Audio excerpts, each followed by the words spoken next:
Gotta put the time in, Pippin, make it grind a little bigger. Do it big. You can never be a quitter. Till the end, if it's win, lose, or draw. Go hard. Make them hating bronze bitter. Do it for the cause. Gotta make your mind up, nigga. Feeling like off the leash. Gotta be the pick, gotta let 'em. Make them sick, pure venom. You control everything like a dealer. Do it big, never little. You a real go-getter.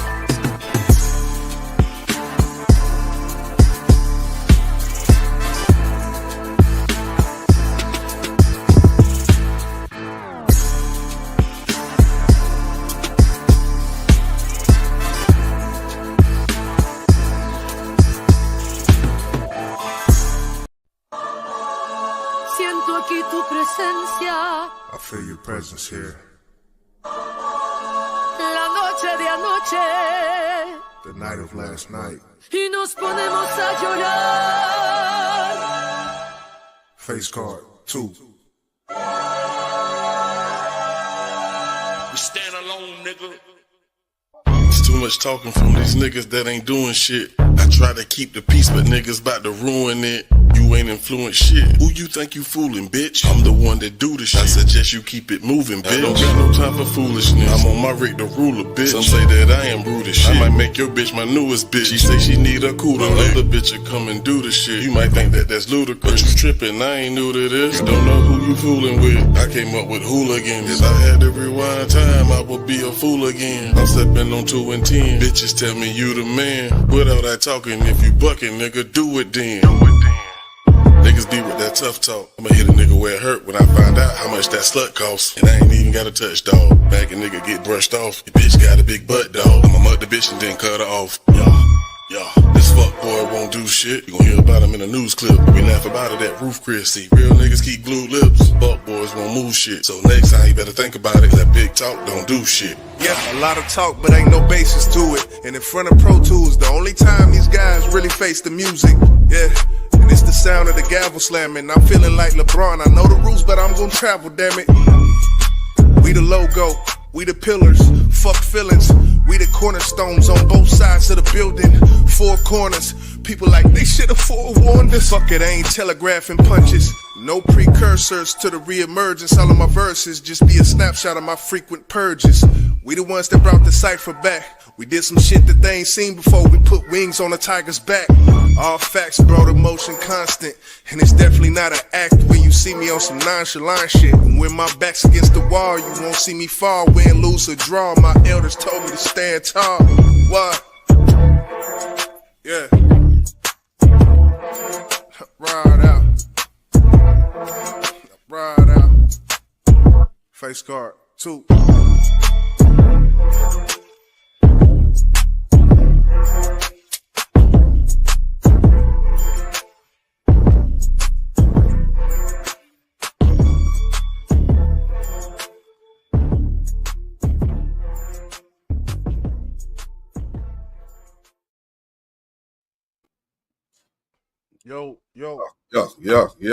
Yeah.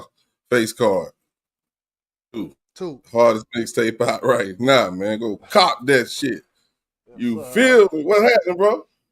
Yes, nothing much. Another week in this thing. Another week to talk about what we got to talk about and all that good you know? Yes, sir, man. Welcome everybody in to BBP, Big Business Podcast. This is episode 52. Ray Lewis. Yeah. 2. Yeah, we in the building, man. What up, Crucial K in the building? What's happening? What's good? KK? Yeah, man, we got a lot to talk about, man. A lot to talk about because we post Grammys right now, and yeah, light skinned niggas in the news again as well. Well, not in the news, but you know, right. It be like that. It be like that. It be like that. But let's go ahead. Let's go ahead and just get the intro out the way. One time. All right. Again, welcome to episode 52. If y'all ready for a goddamn show, because we gonna bring it to you. Wait a minute. Now hold on. I was looking for it. You looking for this? I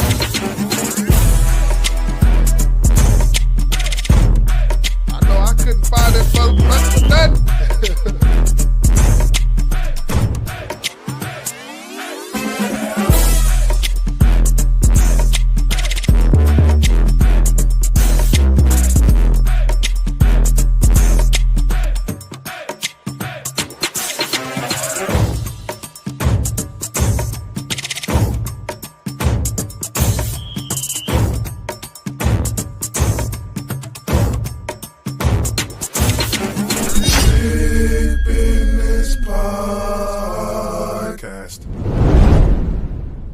I like that action. Okay, we here with it. We here with it. You know, before we get started, we got, like you said, we got a lot of shit to talk about. I heard awesome earth-shattering concept, right? Okay. And, you know, in my travels about YouTube, you know, there's this whole type of saying in which we kind of do, like, we're trained from kids with school to work for 8 hours a day. And I heard a concept, and they actually, in the Netherlands, they extended their weekend and basically made it to where people only work a certain amount of hours. So what if you added, like, how would America be affected if the calendar, because all of this shit is created. Like, this shit is created by man. It's all man created. The fucking, how we interact with time is created by man. So hypothetically, imagine if the calendar was, you know, rearranged and you had 4 days off, or not 4 days off, but an extra day basically. I mean, long as it doesn't change my pay, and long as it doesn't change the things that I can and can't afford, you know what I'm saying? Because if you're gonna give me an extra day off, that means that's less pay. I'm hoping that y'all up the pay to match I was making and the cost of living. Right. I'm still able to pay my bills and all that. Hell yeah, I would love a third day off. Yeah. Or just extend the day from 24 to 28. It's crazy. When I got to looking into this, I know this shit kind of weird. I know. Just bear. We gonna get on to the show. But when you think about it, it's 24 hours. So 8 hours work, 8 hours recreation, and 8 hours sleep. When I put it like that, don't it sound like it's enough hours in the day? Like, it sounds perfect. Like, oh well, that's perfect. That's perfect alignment for everything you need to do. You could work for 8, recreation for 8, and 8 for sleep. I see where you're going with this. I mean, 8 hours is 8 hours. That doesn't change. I don't know, man. That's kind of deep right there, bro. I mean, we used to this 24 hours, 7 days a week type. Right. So, you know, if you want to throw a curveball in the middle of somebody's life, I don't think it will be easy to adjust to, bro. I just don't believe that'll work. You right. And see, I sometimes I think I be smoking sometimes, because some of the shit I be thinking about, like, well, yeah, if it was 3 more hours in a day, then that would mean you could do 9 for each of those things. Well, anyway, we gonna get off of that, man. It's just things go on in my mind, man. That should have been something you put in YJ's loaded question. Loaded question, right. What's good? Salute to the people in the building. I didn't even have this screen popped up. I see Crucial came in here. Uno the One came up in here. What up, Uno? D-Love and slid through the door. Miss T and this thing was good. What up, Miss T? What up, D Love? Yes, sir. We got, we gonna talk about some things tonight. See, I got this Dallas Mavericks shirt on, that I got from the store a couple months ago. Had to support the guys, man. Support the guys, man. Hey, I'm It's a glad you brought that up. I'm glad you brought that up. Let's go ahead and goddamn clear what you the got something? elephant in the motherfucking room. Okay. You know, he's talking about these Dallas Mavericks. Y'all know we don't Yeah. normally talk about sports. We don't ever basically a little bit, But in case you've been hiding under a rock or you're not a sports fan, Luka has been traded from the Dallas Mavericks to the Los Angeles Lakers for Anthony Davis. Those are the main two characters. I ain't getting into the rest of that shit. yeah, That's no, not important. it's not. When I seen it, at first I thought it was cap. And then at the same time, I had my TV on Sports Center. And that shit came across the screen. I said, what in the entire fuck is going on in the NBA, bro? Right. I think that was probably the goofiest trade ever. What's your thoughts, bro? My thoughts, man. I'm happy with it. I'm not a big fan of Luka, and you know what comes to mind whenever I start looking at these reactions and the people how emotional they are. I hate to say it, but there's a lot of white people in Dallas who are very mad because it's that whole great white hype effect. What was that movie, Great White Hype? Mm-hmm. Where when that one white guy is flourishing in a sport, it's like he is like people are emotional. I've seen people crying, literal tears crying from their eyes about this trade from him leaving. I don't care. Like I'm like, okay, cool. We not this could have been like a Jimmy, but I feel like I like that the NBA that we did this because it put all these other people on alert that just because you are that guy, you can get traded too. Like these Embiids and all that. Like, look, take care of your body, conditioning.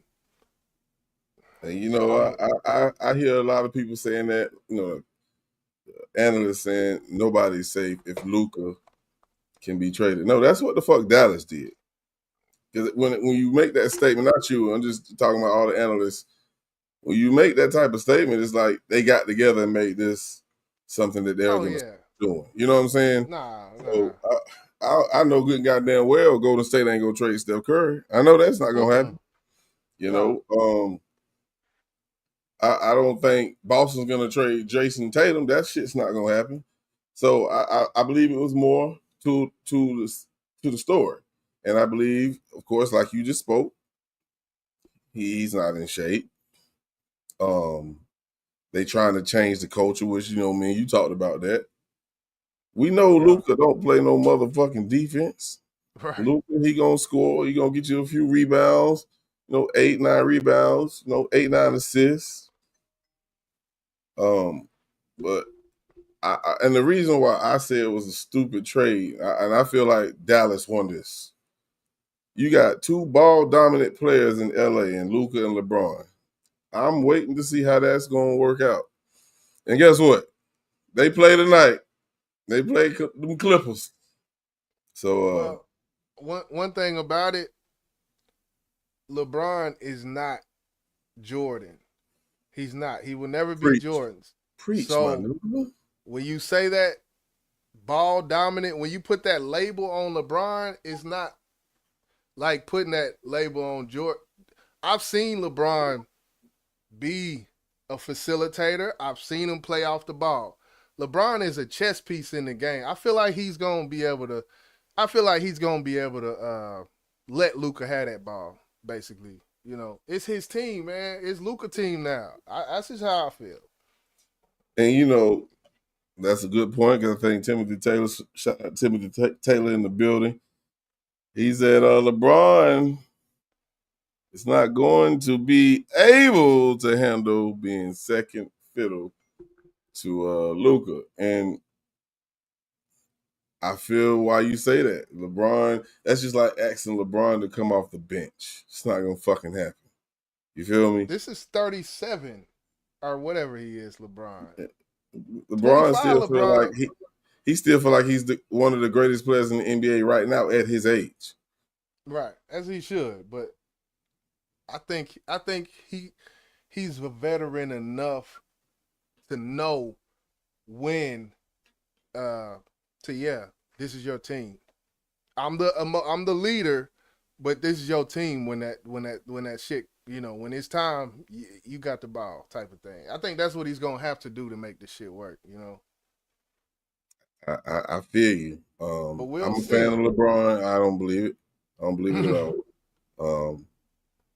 I think this trade just really destroyed the chances that the Lakers had because they're at 5 right now. I promise you, Yeah. by the end of this season, they'll be at number 10. I put money on that. I put money on that.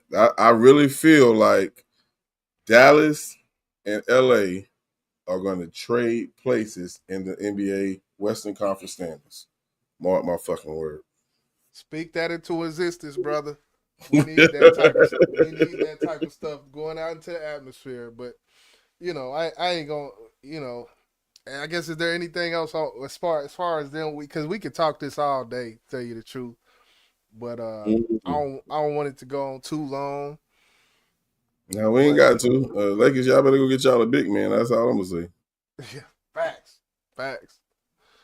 So I don't know. I'm glad with the D. I'm glad having AD, even though he is injury prone as well. I don't know if his injury prone is for the conditioning, because I mean Luka with the calf strain, like that screams conditioning to me. I don't know. I don't know, but yeah. Anyway, He out of shape. He's out of shape. Right. That's the easy. Let's Easy look way at to put it. old boy, and I ain't trying to prolong this, but let's look at old boy from New Orleans. Right. He's out of shape, and I think maybe LeBron can motivate him to goddamn get right. You don't have to, and I really feel like this is a move for the future for the Lakers, because we know LeBron may have one more year left in him, and after that it's Luka's. I feel like it should be Luka's team right now, but I just don't feel like LeBron's gonna pump his brakes to no fucking Luka. Now he's not gonna do that. He's not gonna do it. Yeah. Especially if he see his ass slouching off and not, coming to practice late. That shit ain't gonna fly over there. That's all I'm gonna say. That shit might have flew in Dallas, but nah, it ain't gonna fly up there. But yeah, no. I mean, you gotta realize it's a different atmosphere in LA. And like I said, Dallas got rid of him because they want to change the culture. They want motherfuckers who play defense. We know Luka don't play not 1 ounce of that shit. So all the pouting and shit, you pouting. All that shit he be doing, bro. It's just, I've watched Dallas for too many years and seen this man do this shit. And if he was black doing all that, the people, they would look at it different, I think. I hate to bring race into it, but it just is what it is, man. Yeah, it is. It is what it is. And we're going to see. I think that game come on tonight it's going to come on right after the Cleveland and Boston game. So if y'all up, tune in. You're going to see that Luka and LeBron go against. I think Luka injured. Both of them injured right now. That's the crazy part. Oh, okay. They both got traded when they was injured. I think AD back. He about to be due back in a week, and Luka was supposed to be back around after the All-Star break. So we won't see them together, I think, until after the All-Star break. Okay. Yeah. Still. So we're gonna keep it pushing, man. And while we're on sports, let's go ahead and knock this out as well, because I know we was gonna jump into that yellow fella and his fat homeboy but hey, if you didn't which a lot of people probably didn't watch it because you probably don't got a fire stick like me, or you ain't pay for the fight. I didn't pay for it either. You feel me? But I watched it. I damn sure watched it right on my fire stick. Clarissa Shields went up against Sam Perkins' little sister. No, I'm just bullshitting. Last name is Oh, Perkins. shit. I was Hey, I'm finna start a rumor just that goddamn quick, ain't right. I'm sitting here believing you and shit. it? Nah. But she's still the champ. She's still the motherfucking champ. I remember Crucial put in the group chat, I hope she don't get in there and lose. I hope she don't get in there and lose. All right, man, you should unfollow her right now. Don't disrespect Clarissa. If y'all don't know who Clarissa Shields is, she is the women's boxing undisputed heavyweight champion. And she got in that girl's ass. And I heard that lady was like 42 years old. I don't know how true that is. Damn, why she beating up all these folks like that? Beating up her elders. Hey, listen, I just want to say this before we go into this clip. Remy, let this be a lesson that you don't want no smoke. What's good? Corey in the building, Cupcake in the building. What's good? What's good? Salute to everybody sliding through, man. I'll check it. This clip come from me. I was watching the game. Excuse me, the fight. So this clip, you're going to hear me laughing my ass off. Night. Wake up, bitch. Wake up. She was like, bitch, you wait till 15 seconds left in this fight to knock me out. Night, bitch.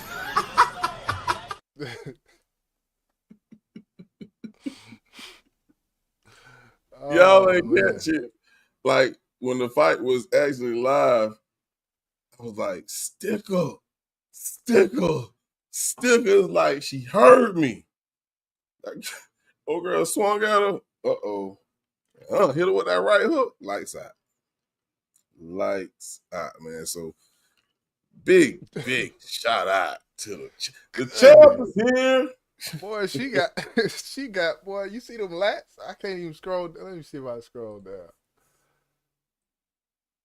Oh. Oh, why I do that when I let go? Oh my God, look. Brother. Man, look. Baby. Come here. Boy, what she benching? This is no disrespect to, the ABC or anything like that. But, we were just chatting about this backstage. And, I just wanted to see if my godbrother would date a girl that would whip his ass.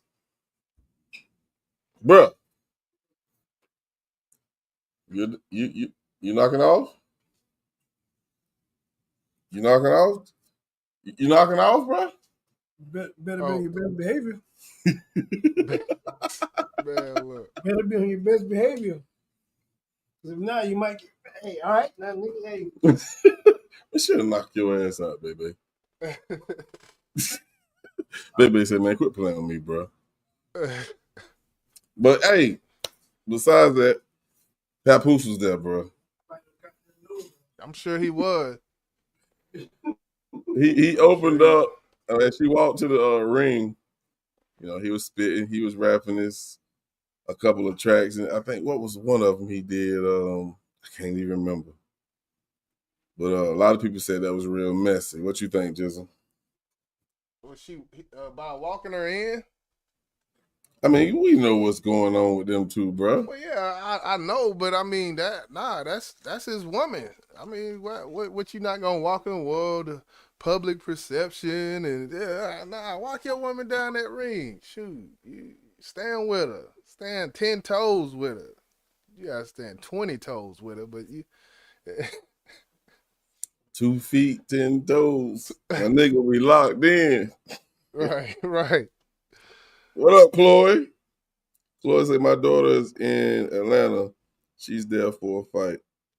Oh, yeah, Chloe daughter fight too. I'm gonna say this, and I told Chloe this a while ago when she told me her daughter fight. And because Chloe was talking that gangster shit. I said, man, Corey, your daughter will beat your ass, man. Oh, Corey said, shit. shitting me? I said, hold on, she trained to fight. Right. Well, that's what's And up, you though. still think you gonna beat her? Stop. I ain't know that. I ain't know that. She done raised up a fighter, boy. That's that fighting spirit. I can see it. I can see it. Nigga New say, Oh. Clarissa is our goddess up here. Okay. I forgot she is from Flint. Okay. Oh, okay. I ain't know that. I ain't know that. Timothy From Taylor, you are absolutely right. what he She said. has nobody else to fight. I mean, that's. Go ahead. All I was gonna say is that's what it seemed like. You fighting some 42-year-old, that must mean it ain't too many suitors out there. Yeah, because she has beaten everyone they put in front of her, and she hasn't ducked no fight. My Right. cousin was like, "Wait a minute, that lady only 5-0," and I'm thinking to myself, "Hold on," and y'all say she's 42 years old, and she only fought 5 fights. So I'm gonna have to do some research on that just to make sure. But It seemed like she was ducking. She 42 and got 5 fights. Clarissa want to fight Layla, and Layla's she's an elder. Right, man. She had her time in the sunshine. Listen, and Layla had some things to say, which I wish I had that clip, but we ain't gonna hold on this very, very long. But I just want to say double salute to Clarissa Shields for getting the job done, man. And just in case y'all forgot, night. Wake up, bitch. Wake up. She was like, bitch, you wait till 15 seconds left in this fight to knock me out. Night, bitch. Damn, her shit just. And it was, Hey, she had her doing a goddamn stanky leg. She went to the left, went down to the right. But yeah. So I guess that's a little sports section for the night, you know. Yeah, we usually don't do this, but go ahead and kick them off with the remix. All right, man. So let's keep the show rolling. I hope this is the last time we have to talk about it, this dude, but it probably won't be. Because he lives on social media and he lives news but we know the yellow fella Drake. We know one of his biggest fans to be academics. Academics will literally give him the Gawk 3000. That's how much he goddamn love this dude. But I think he might has changed his stance. I'm not sure. But this video I'm gonna play makes you wonder. This is Ack calling out Drake for his bullshit. Check it out. Yo, Drake, I'm gonna just keep it a beam with you, bro. Bro, you my GOAT, you my favorite artist. But bro, you gotta stop the nigga behavior, bro. Why are you so fucking niggas, bro? Like, you know niggas gonna hate you for life off of that shit. Why the hell are you over here trying to steal these niggas' business? Yo, The Weeknd, from what I've heard, he don't, like, they had a little tit for tat, like, but nigga, I heard that nigga hate Drake because Drake tried to, or either fucked his girl, bro. Like, Drake, like, you're foul for that. Why are you doing this? I'm listening to this nigga sing on this album, bro. Like, this nigga, like, clearly, he's still mad. Like, Drake, even as much as I defend you, you're a serial fucked up nigga, man. Wayne got locked up. You fucked his girl. Drama paid you for a feature. You fucked his girl. Yo, what's up with you, bro? What the fuck is going on with Drake, bro? Yo, Drake, I'm gonna keep it a beam with you. Like, nigga, you're Drake. Of course you're gonna be able to fuck any girl. But what is coming across, like, you don't got no goddamn morals. You don't got no integrity. Mr. Steal Your Girl. Everybody knowing you for fucking everybody's girl. Why do you have so much beef, my brother? The Weeknd done dissed you. ASAP Rocky done dissed you.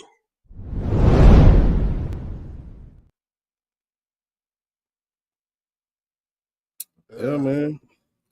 I think, and this goes back to conversations me and you have a lot. You know, we know that Drake have a cult following, and I get it. But some of the things that he has done over the past year, especially the latter part of that year, you have to question, like he said, his integrity, bro. Like when we speaking about hip hop and the culture, the things you have done, and we done spoke about this on several lives, so we don't really have to get deep into that part.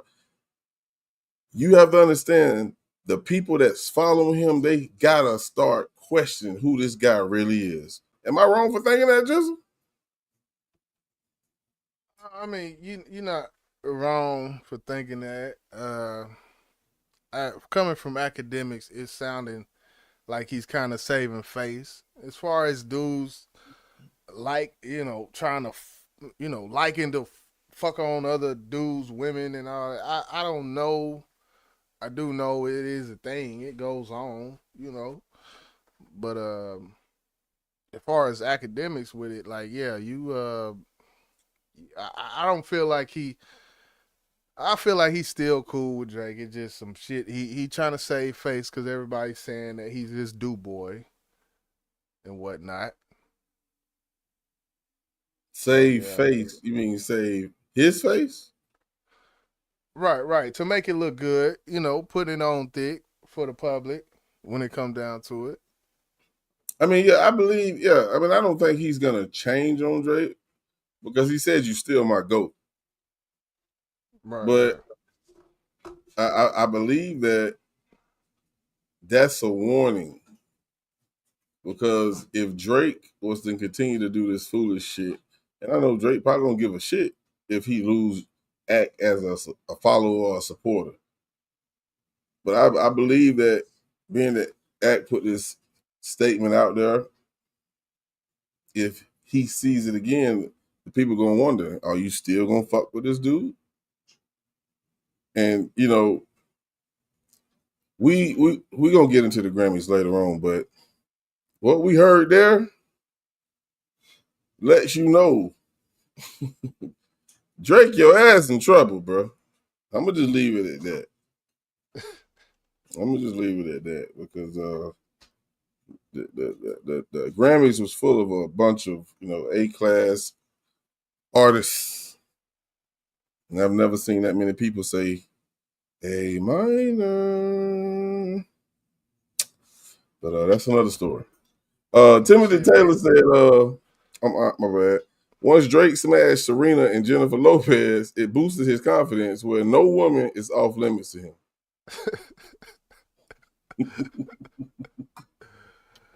I ain't touching that.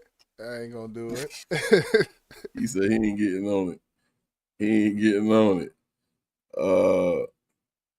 Nikki New say Ack is going to jump on any train that will take the heat off of him. Absolutely. I agree with you because we know the heat was just on him last week. At least when we Yeah. covered the story about him grooming a 15-year-old. So I agree with you on that. Corey, you ain't gotta explain yourself. You ain't gotta explain yourself, Corey. Well, Hey, she looked like her Corey daughter got a say, fight. as many fights as my daughter actually had, there have been more where the opponent backed out at the last minute, which you would probably do too. Oh You don't shit. want that smoke. You don't want Say, that smoke. what did she say? February 7th. I guess she got another fight coming up. Chloe daughter. February 7th. Invicta FC. Tune in. CBS Sports. Okay. Yeah, make sure Okay. you send me that link because I gotta support. I gotta support. So I'm just fucking with you too. So I don't take this shit personal. I'm just kidding. I'm Yeah, just yeah, joking. yeah. But I'm not kidding. But you can't beat her up. You know I love you, baby mama. Yeah, but people say what they want to say. Drake career, he's not. Let me just say this: he's gonna have to put out some fucking music, and that's the next part we're gonna jump into in just a second. You got any words you want to say about? Yep. February 14th, Drake project coming out. PNB Rock. It's for the ladies. Something sexy for the ladies. That's the title of the album. Valentine's Day. Something for the lovers. Certified Lover Boy project coming. You know, OVO. All of that. All of the above. You know. Hold on. Trump Hold 2025. I got to put it on thick. Trump Hold 20. on. Hold on. Hey, y'all see Jizzle came back on camera when we left that part of Drake. Jizzle said, I ain't got shit to do with nothing. That shit y'all talking about. Hey, man. You know. It's gonna be some hits on there, man. I think it's gonna be some shit on there. You know, something for the ladies. You know, so what's this message though? I'm curious. This message. What's this message you got up here? Oh, Drake, yeah. Drake have a message for y'all, man. He's letting you know, man. I'm still here. Hey, Jizzle. Seems like these niggas ain't respecting the culture no more, bro. In case you didn't know what you were coming to tonight, my name is Drake. I started doing music in 2008. I come all the way from Toronto, Canada. The year is now 2025. And no matter what, Drizzy Drake is very much alive. And that's all thanks to you.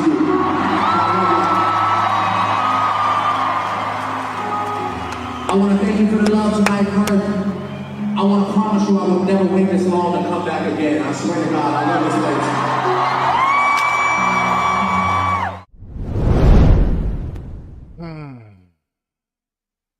2025. We here with it.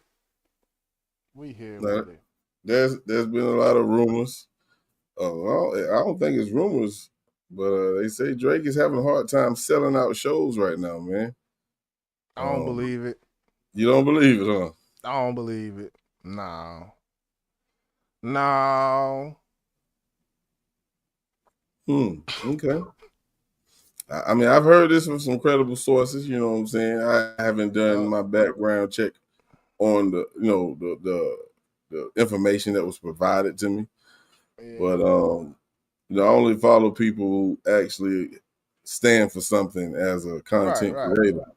So there are certain content creators that I wouldn't fucking believe a goddamn thing they said if my life depended on it.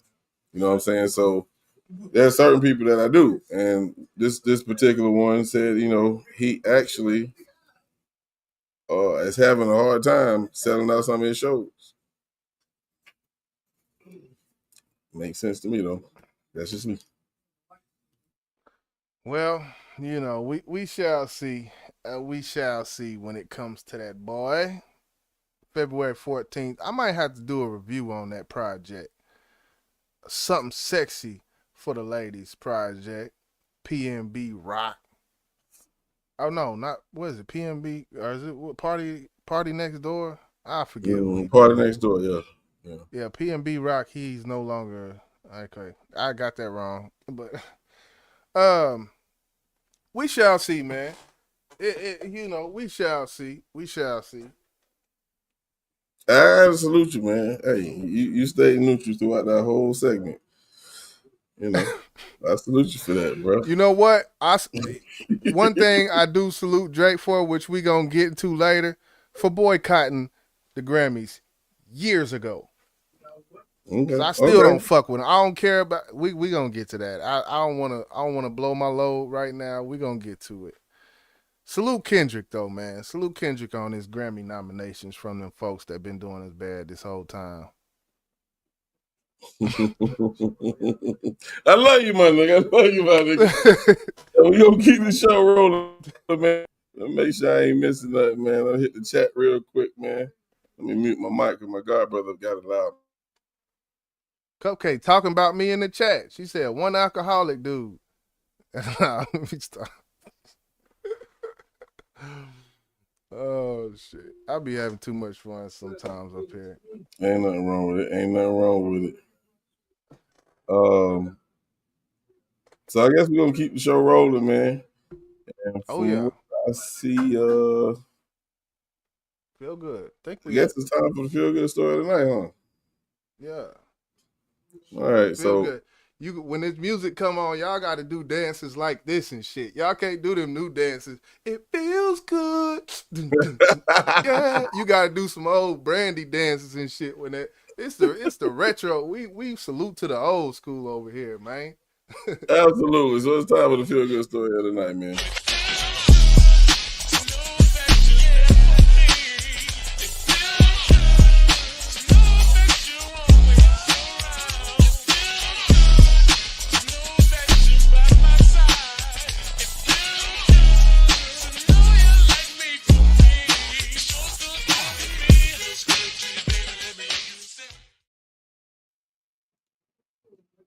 So last week on the feel good story, we actually had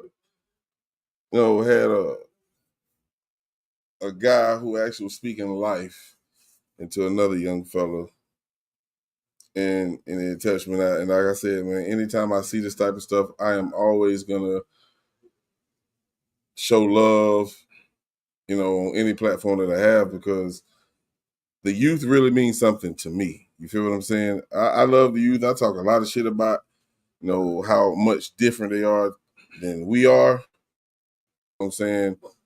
So the story I'm going to present to y'all tonight is it's not even a story. And I don't even know who this guy is, bro. But it came across my desk, and I want to show this guy love. Now, the original video was 10 minutes long. I did cut it down to 5 because he was saying so much shit.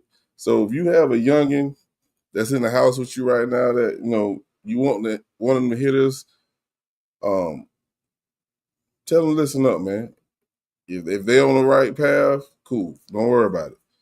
But this is one of the strongest messages I heard, and I can tell this man meant every word of what he said.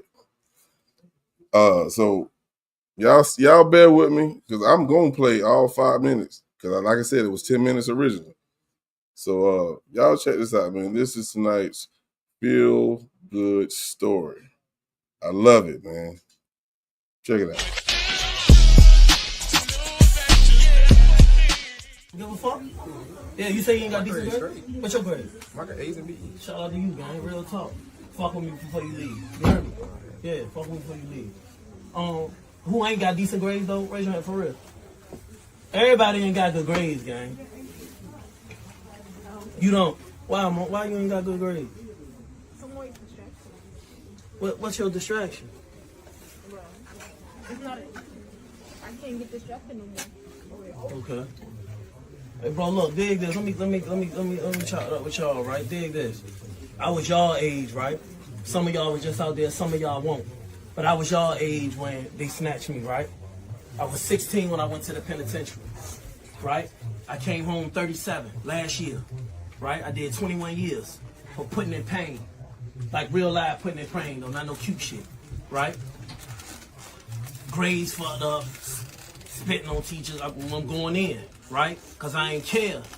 But I ain't realized I ain't even live long enough to have nothing to care about. Know what I'm saying? That's why I ain't care, because I ain't had nothing to care about. And then the niggas that was raising me was teaching me not to give a fuck without even knowing they was teaching me not to give a fuck. Right? So when I get to smacking shit, everybody wondering why, and I don't even know why. I'm just going off what I knew. Right? Whole time I think I'm trained, I look like a goddamn clown. Listen to me. Right? The people laid me down, bro. They gave me 174 years. I ain't even know I was coming home last year. If it weren't for the system changing, I wouldn't be here right now. I'd still be rotting. Pay attention to what I'm telling you, yo. I don't give a fuck, bro. They laying us down. On top of that, we laying us down. Who losing and who winning? I keep talking about check the score. Check the score. We down. Check the score, bro. We losing, man. Y'all gotta pay attention. Real talk. You gotta tighten up, gang. We losing. If you don't realize that y'all literally the future, yo. All these adults in here, in the next 30 years, whatever such as up, we'll be gone and y'all will be having to build this thing. Right? Y'all gotta be accountable, bro. Y'all will own the record labels. Y'all will be the head of the basketball teams. Y'all will be the president. Y'all will be, that's if you even can think yourself that far. And don't stop right here, bro. This ain't it for you. You let this be it for you and you're a goddamn clown. Listen to me. Everybody in here a slam winner, bro. Real talk. I don't care what they told you. I don't care who your big homie is. None of that. Pay attention to what I'm telling you, bro. Every single one of y'all a winner. If they doubt you, tell them come see me. You heard me? If they doubt you, bro, tell them come get me. Call my phone. Text me on Facebook. I'll pull up. On my soul, I'll pull up. You heard me? I'm telling y'all, listen to me. Get it together, bro. You still got a shot if you here. You woke up this morning, you still got a shot, bro. Y'all putting yourselves in a position to lose before you even get a chance to win, man. You gotta tighten up, yo. You gotta make better decisions here. I'm telling you. And don't look at your homeboy to see how he looking at me right now. You a clown if you do that. Stand on your own 10. If he want to die early, that's on him. Pay attention to that. Let me give y'all a jewel I learned early in the game, yo. Pay attention to your circle. It's going to tell you who you are. If everybody around you got F's, you got them too. Everybody around you goofy and playing with firearms, y'all niggas, that shit clowned out at this point, bro. Nobody trying to die when they 16, 14, 13, 18. You ain't even lived yet. Talking about what you like and don't like. You don't know what you like yet, bro. You got to give yourself a chance here. I ain't give myself a chance. I'm standing here 38 years old trying to learn how to get on Facebook. When people take shit from you, you can't get back, bro. Real rap, I'm telling you some real shit. I'm sitting in a cell with niggas for 21 years, bro. Niggas that don't know how to read. And put that man away so long, he don't know how to read, bro. Your mama grow old in front of you. Your little brother bigger than you now. You come home, this nigga great. All my niggas old as shit now, bro. I come home looking young as hell. I'm looking at these niggas like, damn. My mama old as shit. I go in the penitentiary. My mama 36. I come home, she 58. That shit crushed me, man. So all this shit y'all doing out here, bro, if you playing with them jokes, if you claiming you got smoke in the op, half these niggas y'all calling ops ain't even ops, bro. Because the real op, when he see you, he gonna slide you. I'm telling you because I did it. That's a real op, bro. Ain't no going to school. Ain't no going to getting on the bus or nothing. I'ma clean your ass. So stop making niggas seem like it's something that ain't just so you can have some smoke or have your name ring about something. That shit goofy, bro. Get you some money. Legally, get you some money. You got a mind for a reason. Use it, bro. When you grab your phone, where your phone at? Right in your hand, right? What's in your hand right now? Tell me. Your phone, but what's on your phone? Now let me tell you how I see it. Give me your phone. I got the world in my hand. I can Google China. I can Google Bahamas. I can go anywhere from right here in Newport News. I got the world in my hands, yo. They hand you the world and you lose. Make it make sense, bro. Use it to do the right stuff. Just sitting there strolling. Use it to learn something, yo.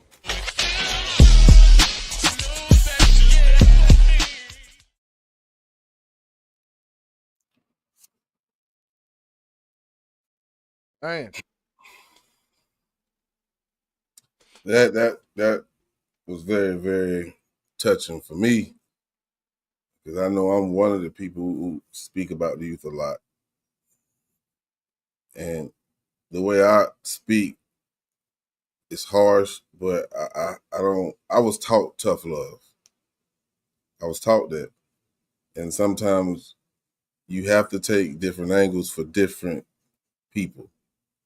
You know, I know you heard, like, if you ever worked in management, you can't coach some people the same way because they don't take it in.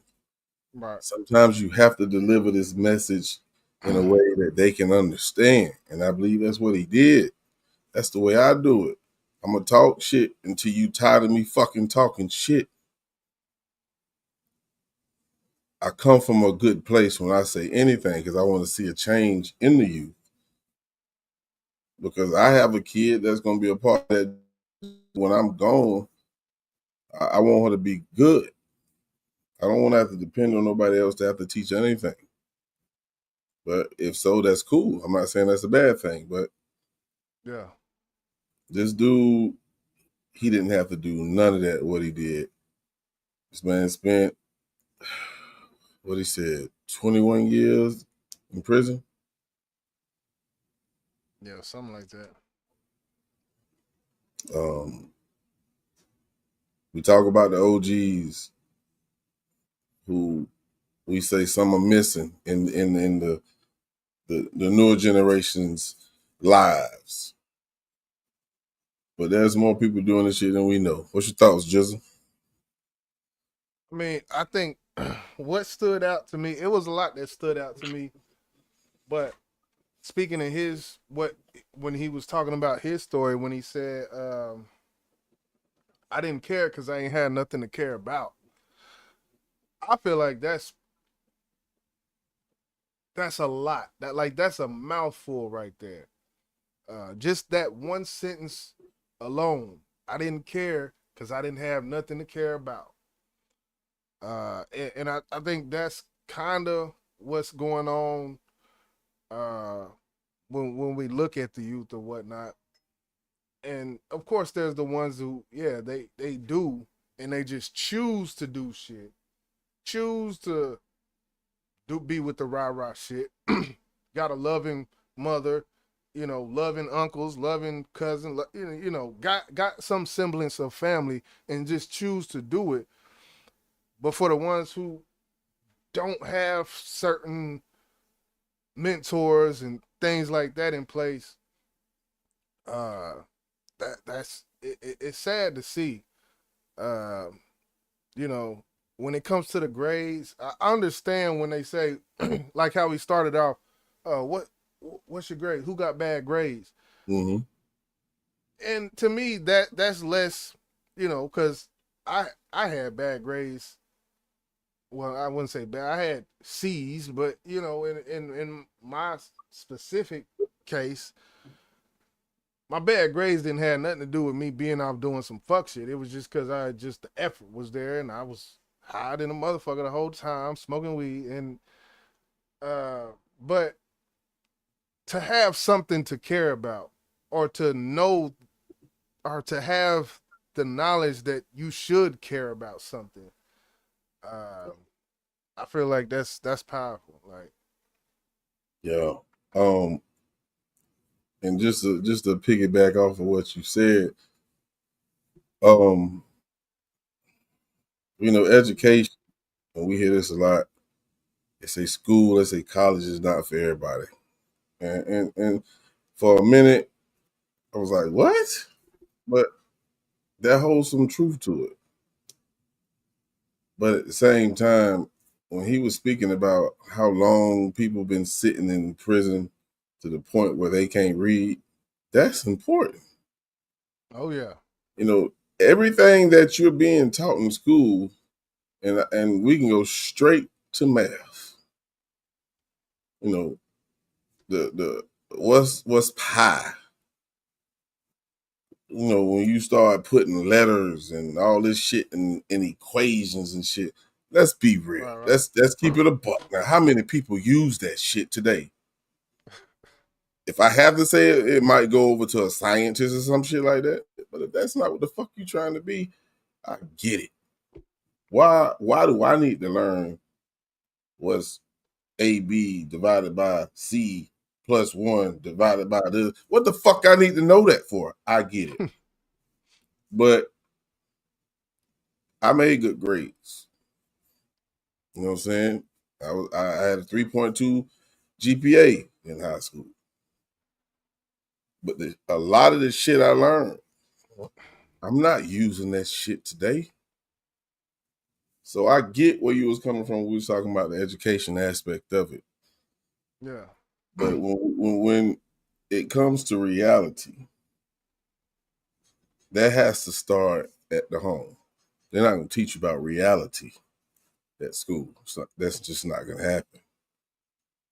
Yeah. And it starts with parenting. So for him to take the time out of his day to talk to those kids, and for him to be so passionate Said, motherfucker doubt you, come get me. If I'm a fight about anything, I'm a fight for you. That's powerful, bro. Yeah. I'm not gonna get out here in these streets and talk about my ops and all that bullshit. What I'm gonna fight for are you guys, because y'all mean something. So this really touched my soul, touched my spirit. And like I said, I don't know the guy. Double salute to you, my nigga. Real shit. Oh yeah, yeah, definitely a dope feel good story. I feel like I would love to see that more. I don't know where they was at. I don't know, just even getting these type of situations where you have the opportunity to speak like this. You rarely, it doesn't happen every day. So whenever it does, definitely you gotta, even if it's just one ear listening, you definitely gotta shed light on what you feel is important. Yeah, So most I definitely. respect that. And even if he only reached 1, 2 people, he done his job, man. Because we know as powerful as that talk he gave those kids, there's still gonna be some of them that still go out there and do that dumb shit. But if Oh he yeah. reached 1, he was successful in his time and his effort, man. So salute to the brother. That was a feel good story of the night.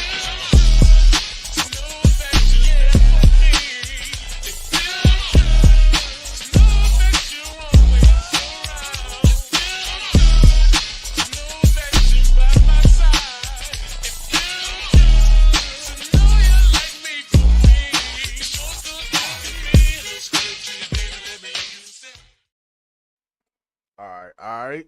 We back in this thing. What's good? Definitely hit that like button for the squad one time. We gonna chop this up real quick. This situation, Corey Holcomb, funny dude, Corey Holcomb, and Donnell Rollins and Dave Chappelle. Dave Chappelle, he been getting a lot of love this year. And Corey Holcomb's, he had something to say a few months ago, and I guess he's still talking. So let's go ahead and get into this real quick. Let me do that. Yeah, okay, we on with it. All right, so we're gonna watch this quick video real quick, then we're gonna chop it up. Reporting live from Hyper Clubhouse in Atlanta for Comedy Hype News, I'm John Abba. Over the weekend, Dave Chappelle would celebrate his 6th Grammy win for Best Comedy Album. Chappelle previously won the award 3 times in a row before taking 2 years off, then winning 3 more times consecutively for a total of 6. Chappelle achieving 2 3-parts have drawn many comparisons to Michael Jordan's championship wins with the Chicago Bulls back in the 1990s. Some are even using this as a further reason why Dave Chappelle is considered the GOAT of comedy. Well, shortly after Chappelle's win, his opening act on the road and longtime friend Donnell Rawlings would share the good news on his own social media. Rawlings would repost a Comedy Hype clip where fellow comedian Corey Holcomb called out Chappelle for bombing on stage at comedy clubs when prepping material for an upcoming special. Now, Holcomb wouldn't stop there, as he would go on to call Chappelle overrated as a comedian. The only person who said something was Faison Love about him being a little overrated. Now, like I said, in movies, television, Dave Chappelle is elite. Elite.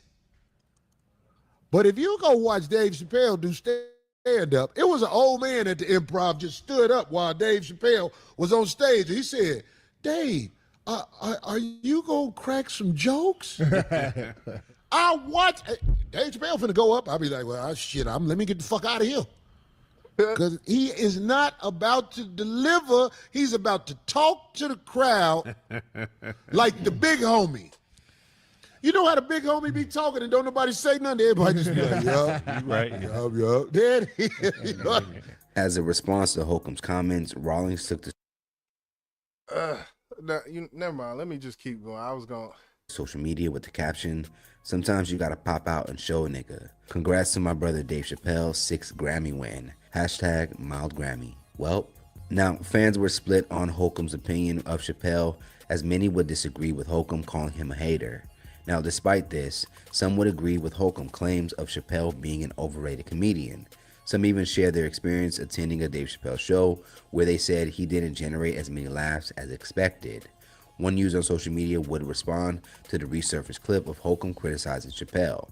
On it, they would write, "I feel like Chappelle told more jokes back to back when he was younger, but then he became more of a storyteller or an observational comic or whatnot, like George Carlin. With that type of comedy, you have to really pay attention to get the joke, or the jokes come through the course of the story.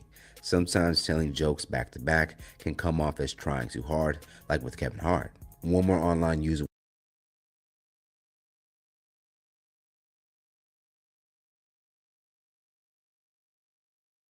Oh shit, I'm muted. So I feel like that was a great comment, and I was crazy. I was thinking similar to what that comment said before, while they were explaining this whole thing. Cause they should I think my sound, I got it right, I think now. But yeah, that's 100% correct. You got people like a Corey Holcomb. I feel like he's kind of more like a joke teller, and then you got storytellers. It's like a different type of stand up when you deal with Dave Chappelle, and as we've seen from the Jamie Foxx stand up, same thing. He was just telling stories and making his stories funny. So as far as him getting a Grammy for it, and we'll talk about that later, but as far as that, getting the accolade for something that he does, which he loves to do, and then you have Corey Holcomb coming here after him. I'm because comedy is what it is, and Corey Holcomb just got a show to do, like just like everybody else. This is comedy. I equate in some senses comedy to somewhat how hip hop is. It's very competitive. So I kind of don't take things too deep, or I try not to look too deep into things when it comes to these comedians back and forth and all of this Corey Holcomb versus Dave Chappelle and all that. But I don't know. So far, what's your thoughts on that? You on mute.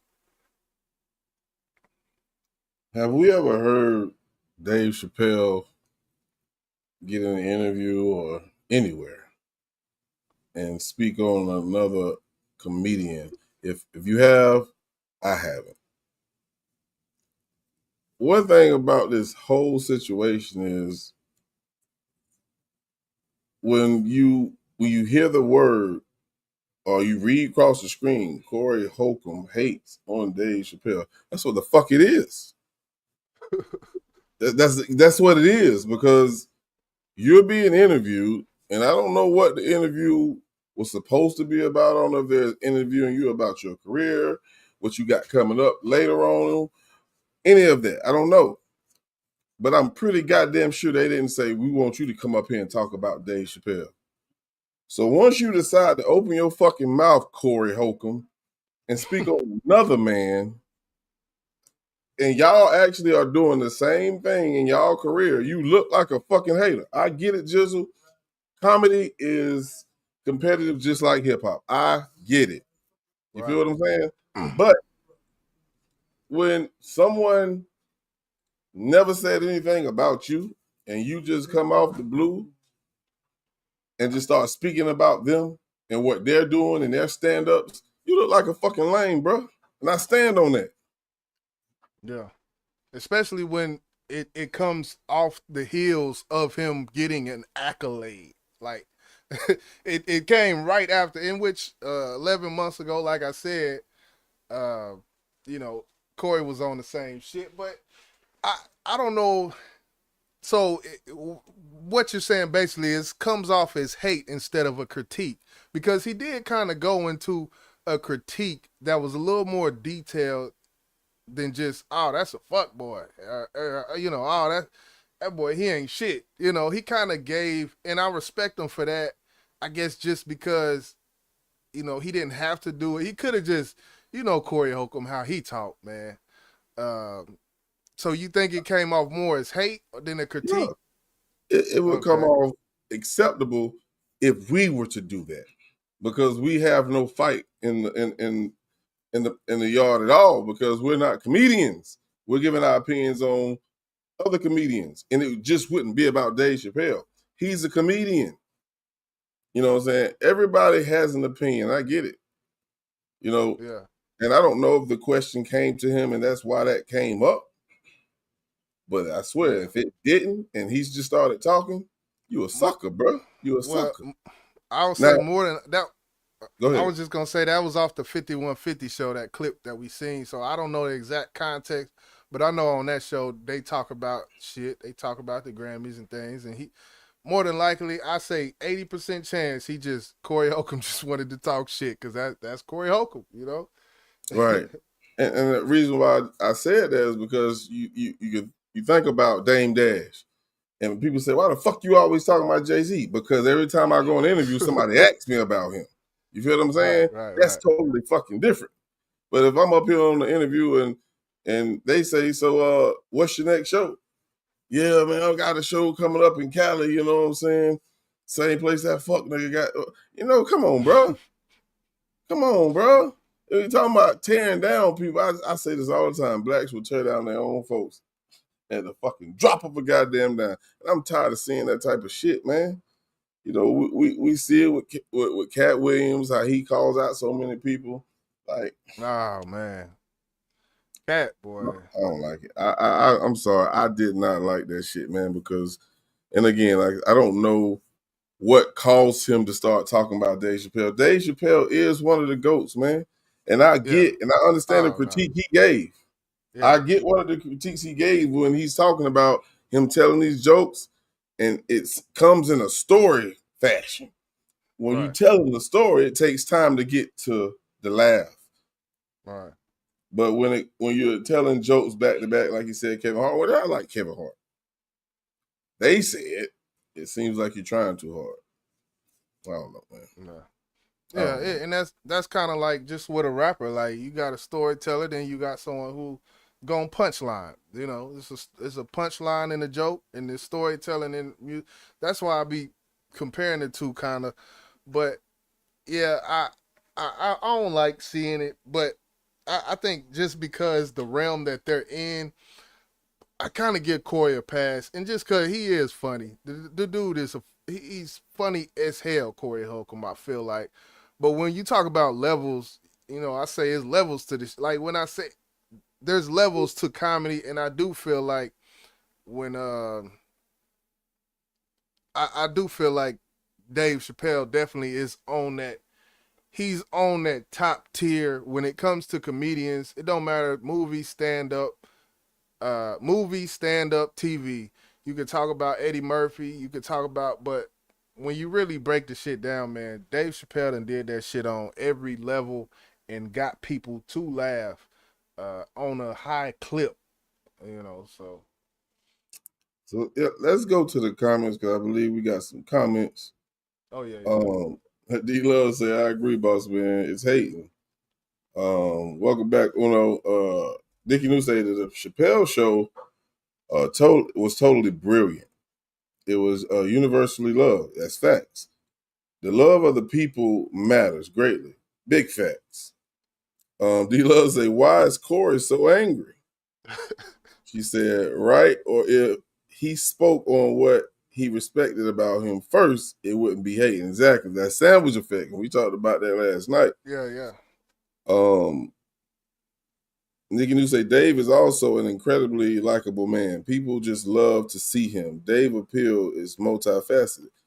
Correct. Like I don't see how you can fucking hate on Dave Chappelle. He don't talk about nobody. And if you like I said earlier, man, everybody have an opinion. I just feel like if it's gonna tear him down, keep that shit to your fucking self.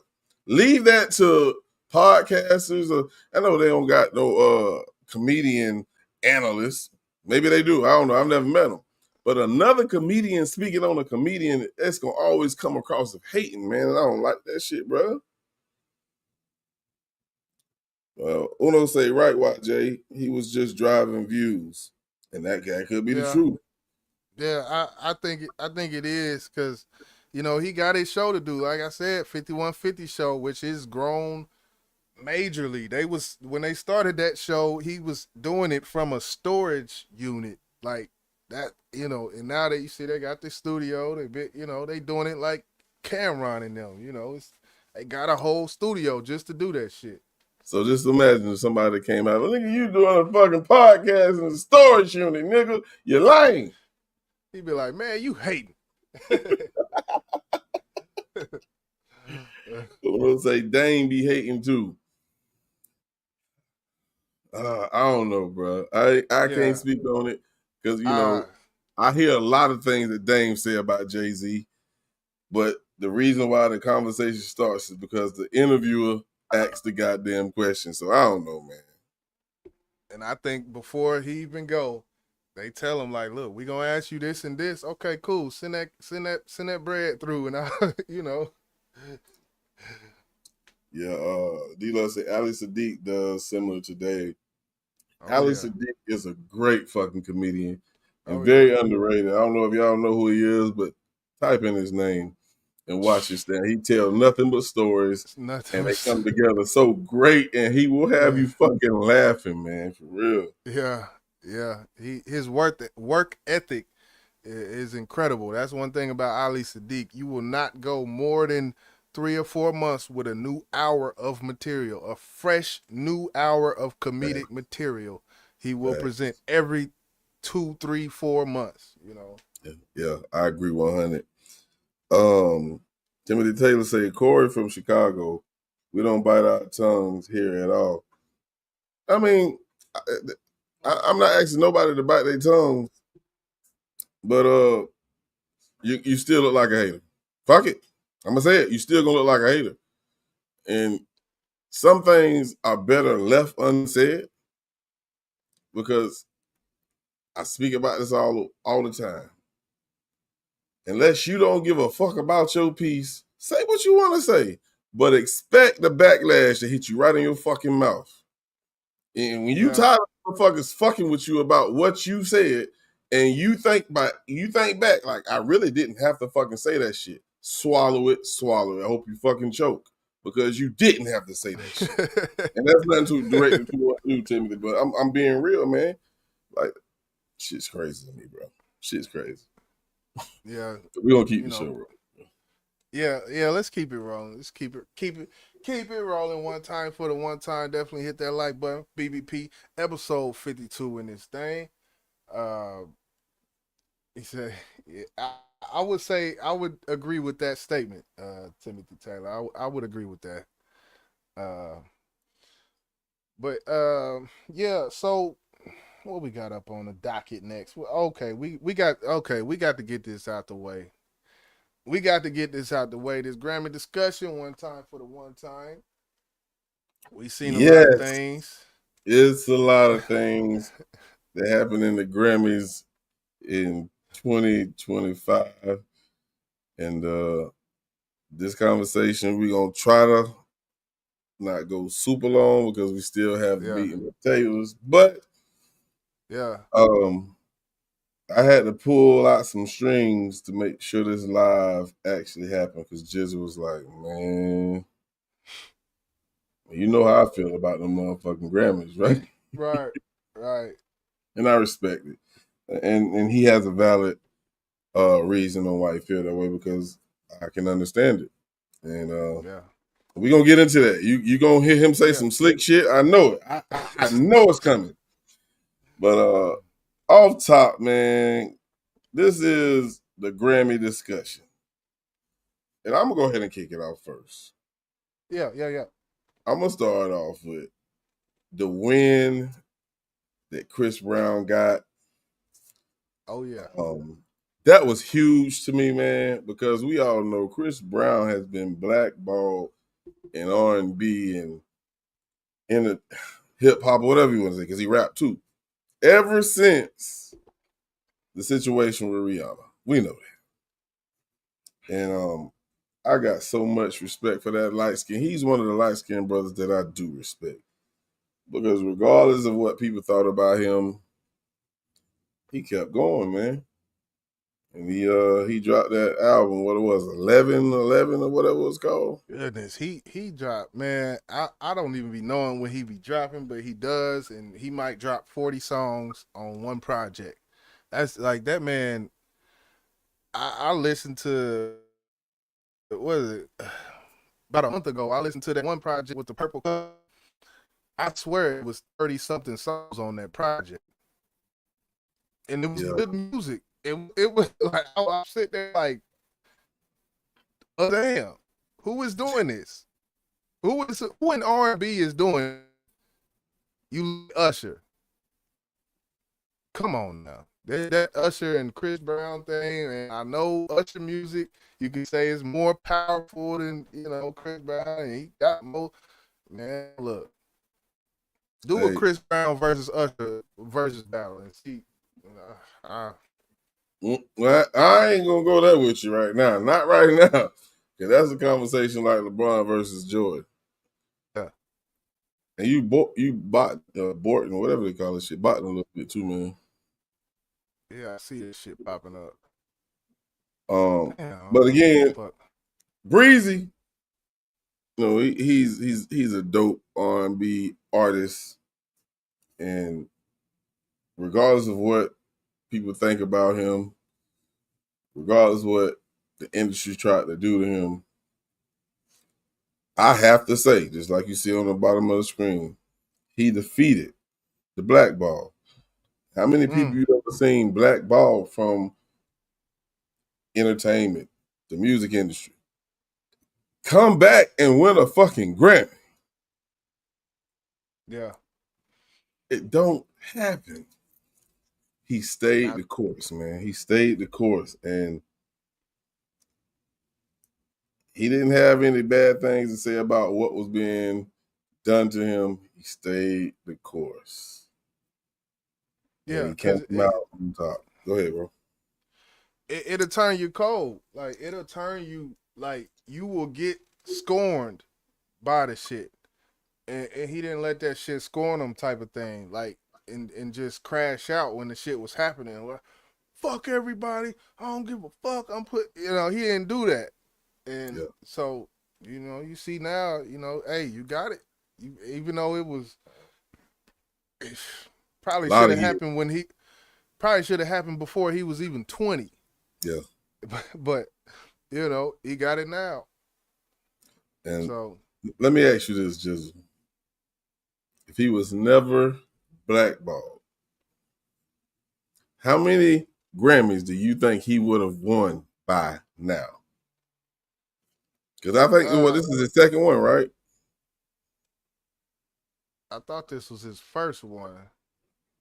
Let me just double check. I thought this was his first one.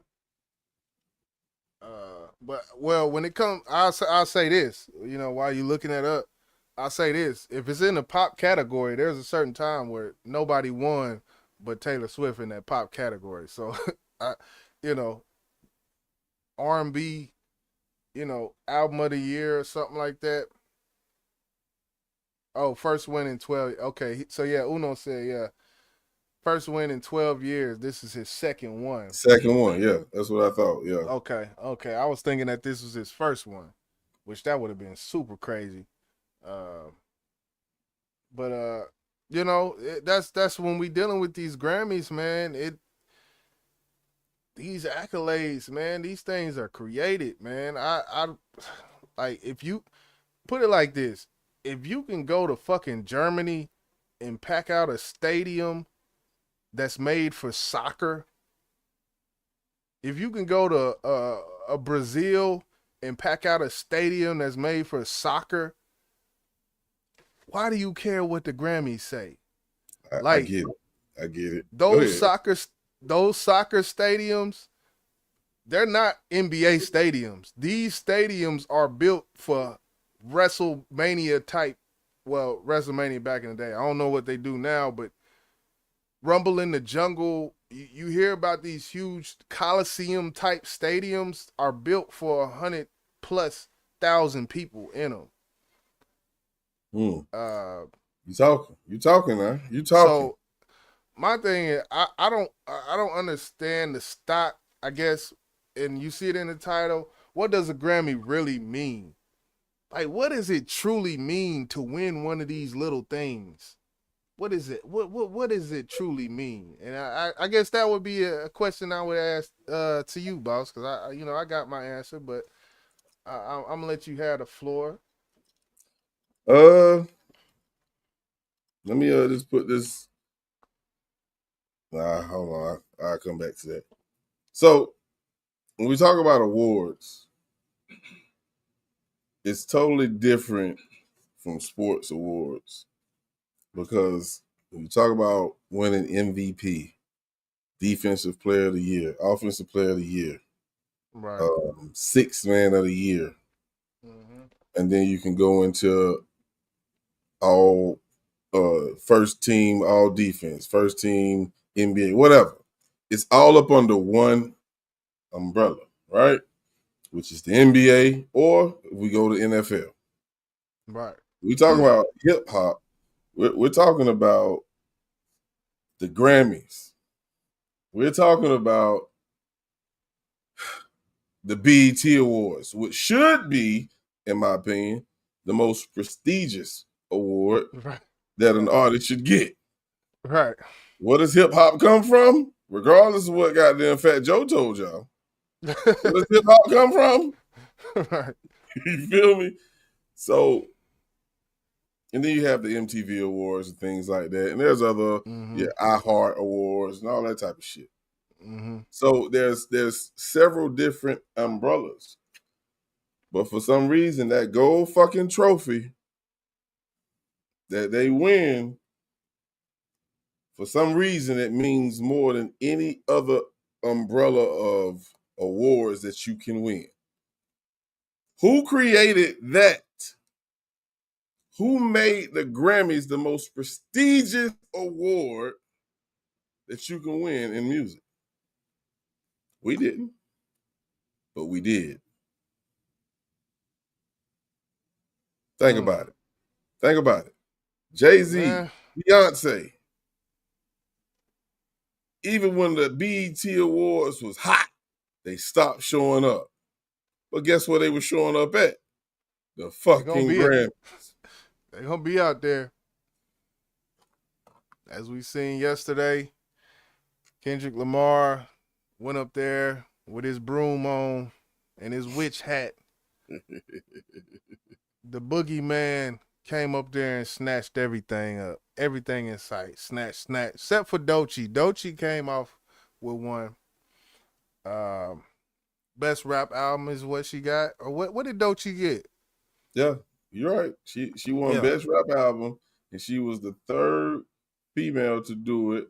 The first one was Lauryn Hill, second was Missy, and now she has done it. So I gotta give her a big shout out. And the fact that it was a fucking mixtape was amazing to me.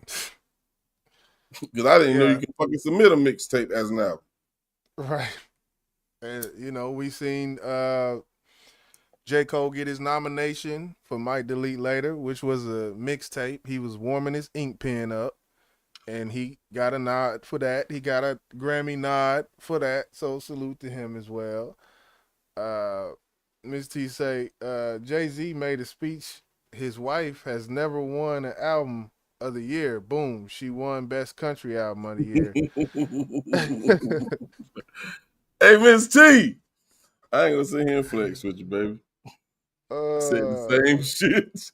I said this. Damn. Matter of fact, I said last year when he made that statement, oh, she gonna win next year. She gonna win next year. They ain't gonna disappoint Jay-Z. They ain't gonna disappoint Jay-Z. Look, But I will don't say that project wasn't bad at all. Yeah, it was all right. It was cool. It was cool. I wasn't a huge fan of it. It's just but salute TDE. That she's a TDE artist. Uno say Lauryn Hill, Cardi B, and Doechii. That's the three. Yeah, my fault. I said Missy Elliott. My fault. It's Cardi B. Thank you for correcting me, Okay. bro. Should have been Missy. It should have been Missy. Why you bullshit? But yeah, back to the boy Dot though. It's good seeing him and Punch up there, him sitting there holding these Grammys like this. And I seen a crazy meme. It had Drake up there, and it said a quote from one of Drake's disses, some shit like "drop." You know, when he was when Kendrick wasn't dropping, everybody's like, "What is Kendrick gonna do?" Drake dropped two of them things in a row, and he got on his high horse. It said before and then after, and it showed a picture of Kendrick holding all them things. I said, "Damn, man, golly." But this is the Grammys, and I have to hold the same energy when it comes to this because I still feel the same. I see, Cupcake. What you say is very true when you talk about what is that? Was it that far back? Basically something about being in your portfolio, and that's the basically would be my answer for the question I asked you. Like what, and what the title is. What does a Grammy really mean? If you could pack a stadium out, what is this Grammy doing for you? And that's basically what it means. Is the portfolio of it. An artist can put that in a portfolio. It's on a resume, solidified. I won this Grammy. And when it comes to sponsors, you know, regular audience, music listeners, we have our thoughts about things, but sponsors like to look at certain tangible things that they could point to statistically, 2-time Grammy this and 3-time Grammy that. So I can understand when you say what does a Grammy really mean. I can understand that aspect of it when it comes to sponsorships, deals, and things that you do in the future. I can understand that. I can't exit out like it just means nothing because it does. Uh, you know. But the question still remains, which I don't think we will ever understand. But I feel like it's something that we have to accept. Well, not necessarily have to accept, but it feels like our people have accepted it. You know what I'm saying? Because we done threw the BET Awards in the trash, man. It's like they're not gonna show up there. You know what I'm saying? And when I was speaking earlier about how I approach the youth by talking shit, hoping that changed something, I feel the same way with the BET Awards. I still watch the BET Awards. I don't care how many people say that shit was trash. I'm still gonna support it because it's for our people. But we have created this, I guess, prestigious award, which really wasn't created by us, but we accepted it as the top of the top. So when you hear they talk about Hall of Famer Shannon Sharp, a Hall of Famer such and such, that's prestige under one umbrella. Then they talk about Grammy nominated, Grammy winner. You never hear them say BET nominated. You don't hear that shit. So then you're saying so it's basically and I get where you're coming from, because there's really nothing else. There's no all of these labels are all different from each other, so there has to be some sort of governing body when it comes to that. Uno say that's the championship. Go ahead. You gonna say something? No, go ahead, bro. He said it's the championship of music industry and a major bargaining tool and leverage for the artists. Our people want the best in the world, not just the best to us / BET. I respect that. I respect that. I do respect that. Yeah. I salute Drake for boycotting they motherfucking ass. I still say that. I really don't have a fucking argument with that because you know what I'm saying, when you're talking about music in general, you're talking about every fucking genre when you're talking about the Grammys. When you're talking about the BET Awards, they ain't got no fucking country goddamn section. They don't got no pop section, I don't believe. It's just, hip hop, R&B, soul, conscious maybe. It's every subgenre of hip hop that they touch on. I think they do got a pop. I thought they had a pop. They might. I think because they got a we do fuck with pop. yeah. And I just thought about something else, man. We talk about back in the days of Yonder. We have spoken about this whole why did Kendrick get the thing, and when it comes to Jay-Z and his connection with the Grammys, some of these things aren't as like standalone as we think, I think. So when we look at Drake not being, not fucking with the Grammys and Jay-Z fuck with him, so if he fuck with them, why would he? I don't know. I'm just looking too deep into shit, maybe, but shit. And I get what you're saying. It don't take for somebody that's not a part of our culture for me to feel accepted. But you're absolutely right. There are a lot of people who feel that way. Think about Beyonce. She want to do something in country, which is predominantly white, but think about where the fuck this shit originated from. We'll leave that alone though.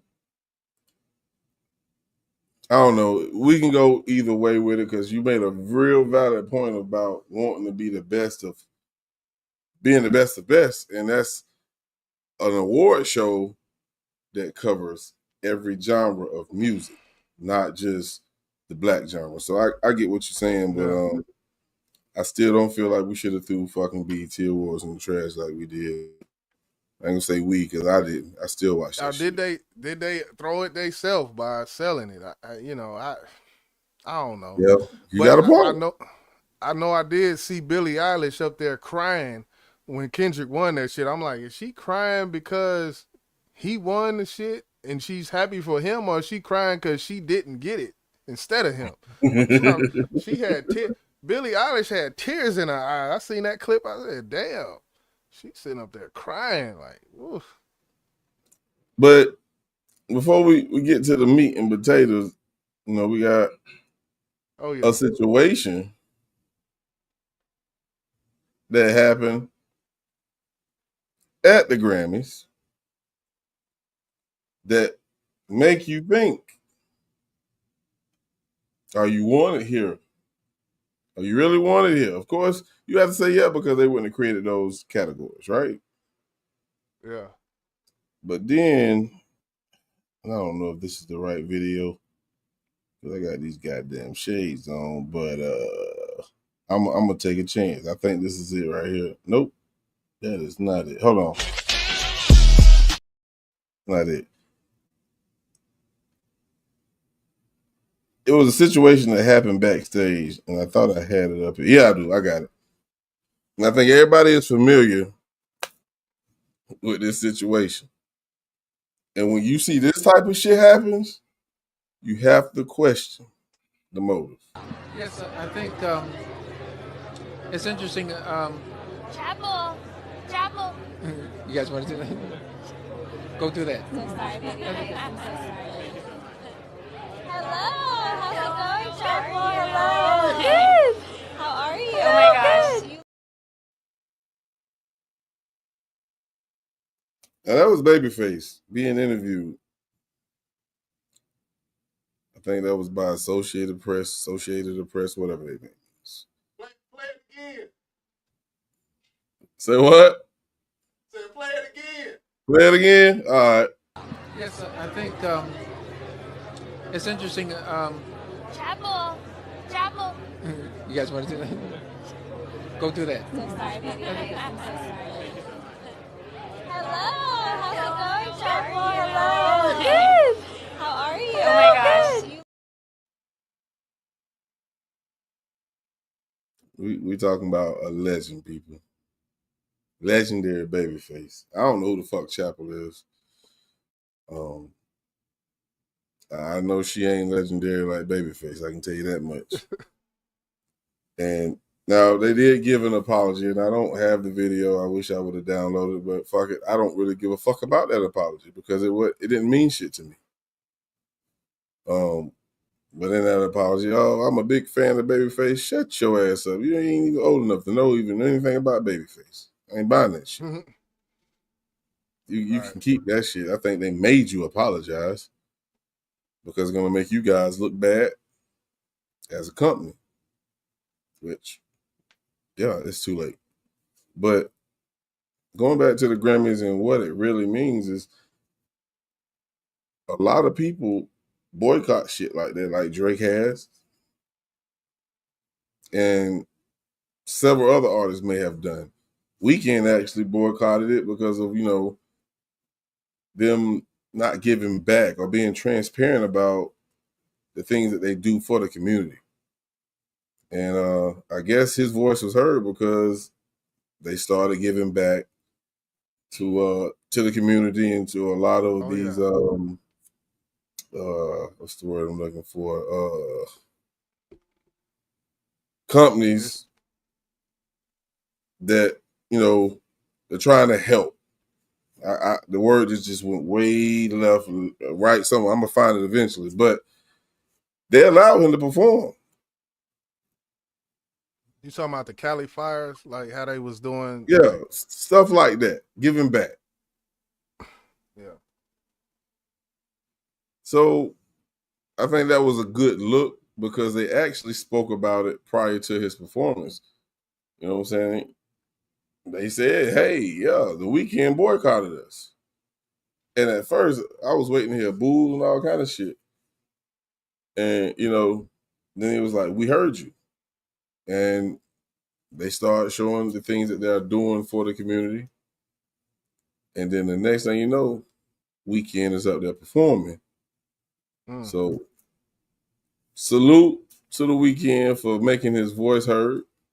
And I'm pretty sure he wasn't the only one, but Drake still, huh?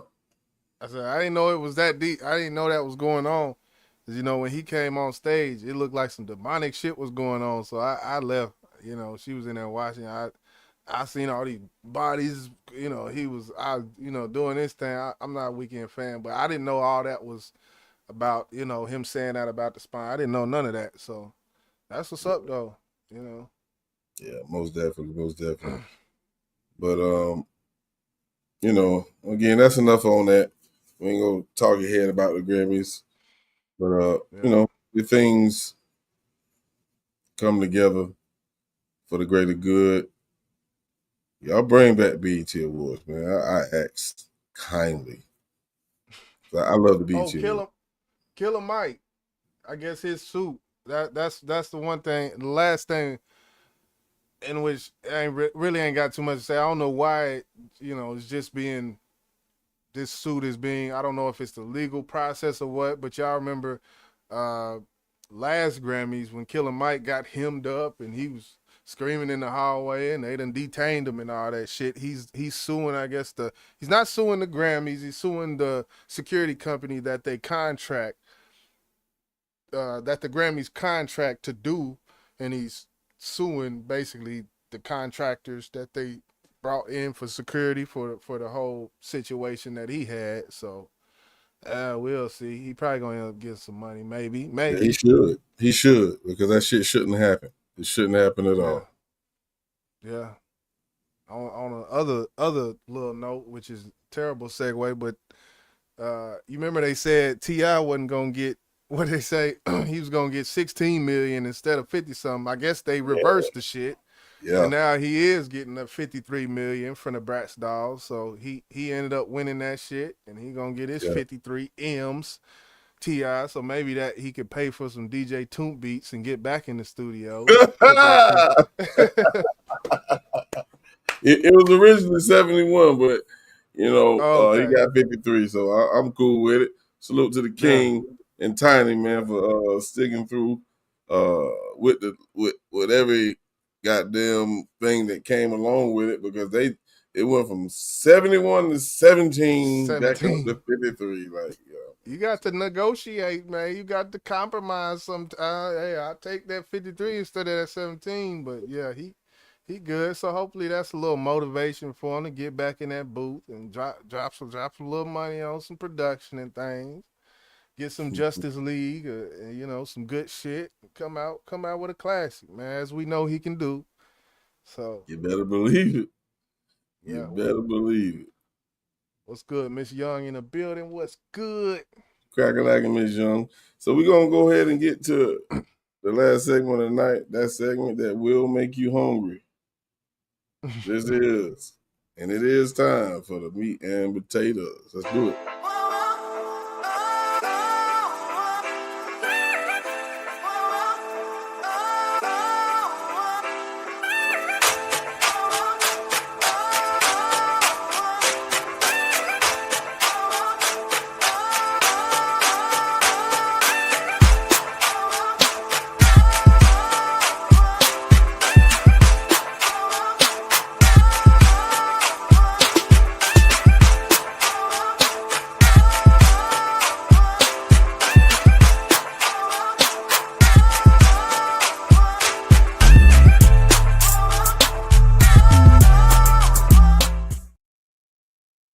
All right, so those who know, we like to keep these case works and these different body cam footages and all of this legal jargon and things and principalities, municipalities, and all of these things. We like to keep these things for the meat and potatoes because that's what we like to talk about around here. So we're going to get into this one case out of Florida.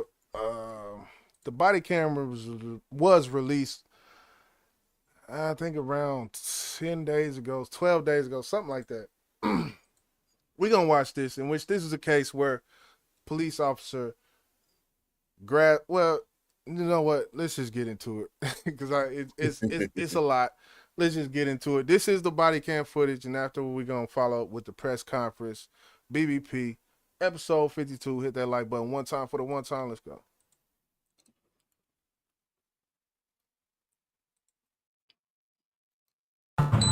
Lower your windows, all of them. What's up, my man? Hey, you got a valid driver's license, proof of insurance, all that good stuff? Hey, you blew that red light. The light was yellow and turned red when I went out. It was red when you blew it. It was yellow. Okay. Well, I saw it. It was red. So. I saw it. All right. Well, you got a proof of insurance? Yeah. Just hang tight. You got a. You got anything crazy in the car? Yeah. What you got? A gun. You got a gun? You do? All right. Where's that? It's on you. Okay. As long as you're cool. And... So just a little, I got to preface just a little bit because this does take place in Florida, if I'm not mistaken. Yes, Fort Walton Beach, actually. No, this is Jacksonville. The other one I was going to play was in Fort Walton, but this is in Jacksonville, Florida, where, yes, he does have the right to have a gun on him. And just how this ended is ironic. The man did not lose his life. It's not that, but I just did want to give a little bit of context to what we're seeing. And as you see, he asked him, "You got anything crazy in the car?" He said, yeah. He said, "I got a gun. Where's it at?" "It's on my hip." So he's doing everything he should. Yep. No, man, I am. And that's crazy. "I'm at your mercy," is what he said to him. So he's not on no fuck shit now. Appreciate your honesty. Oh, I ain't got time left. That's awesome. So you have concealed carry and all that good stuff? No, you don't. All right, you're not a convicted felon, right? Nothing. I do everything, whatever. Okay. All right. So what we're gonna do is, just for my safety, your safety, I'm gonna have you step out. All right, fair enough. And we're just gonna remove the pistol from you. In which this is what you would usually do. I don't see nothing wrong so far. Do you? No, they haven't done anything wrong. Okay. Everything's going like it should go. Okay, now let's just continue. I appreciate it, man, being very honest. You okay?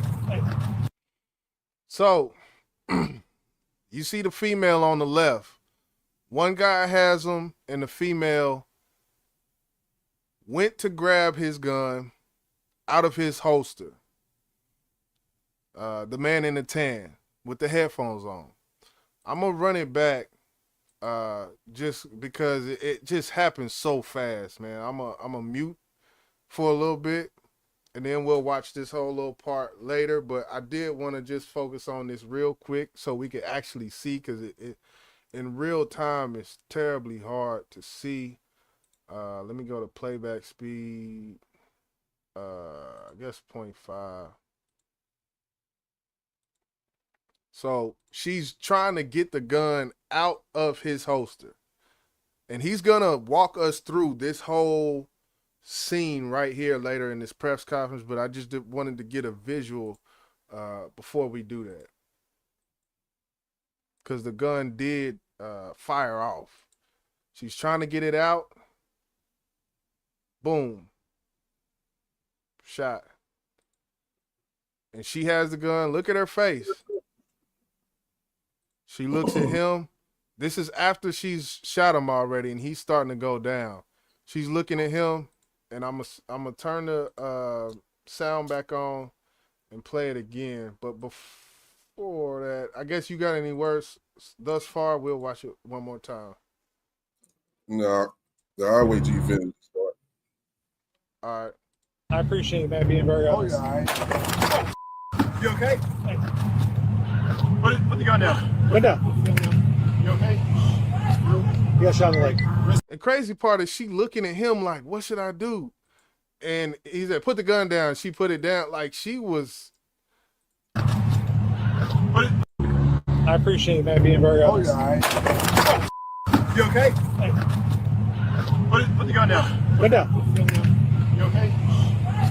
You got shot in the leg. Rescue 1068. HQ 2162. Rescue 1068. 1020. 1020. Walker. Oh, go ahead. Sit down. Mike with a gunshot to his leg. Tourniquet. I got it.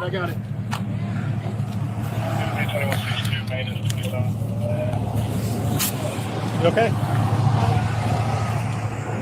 Hey, Cindy, do me a favor. Just get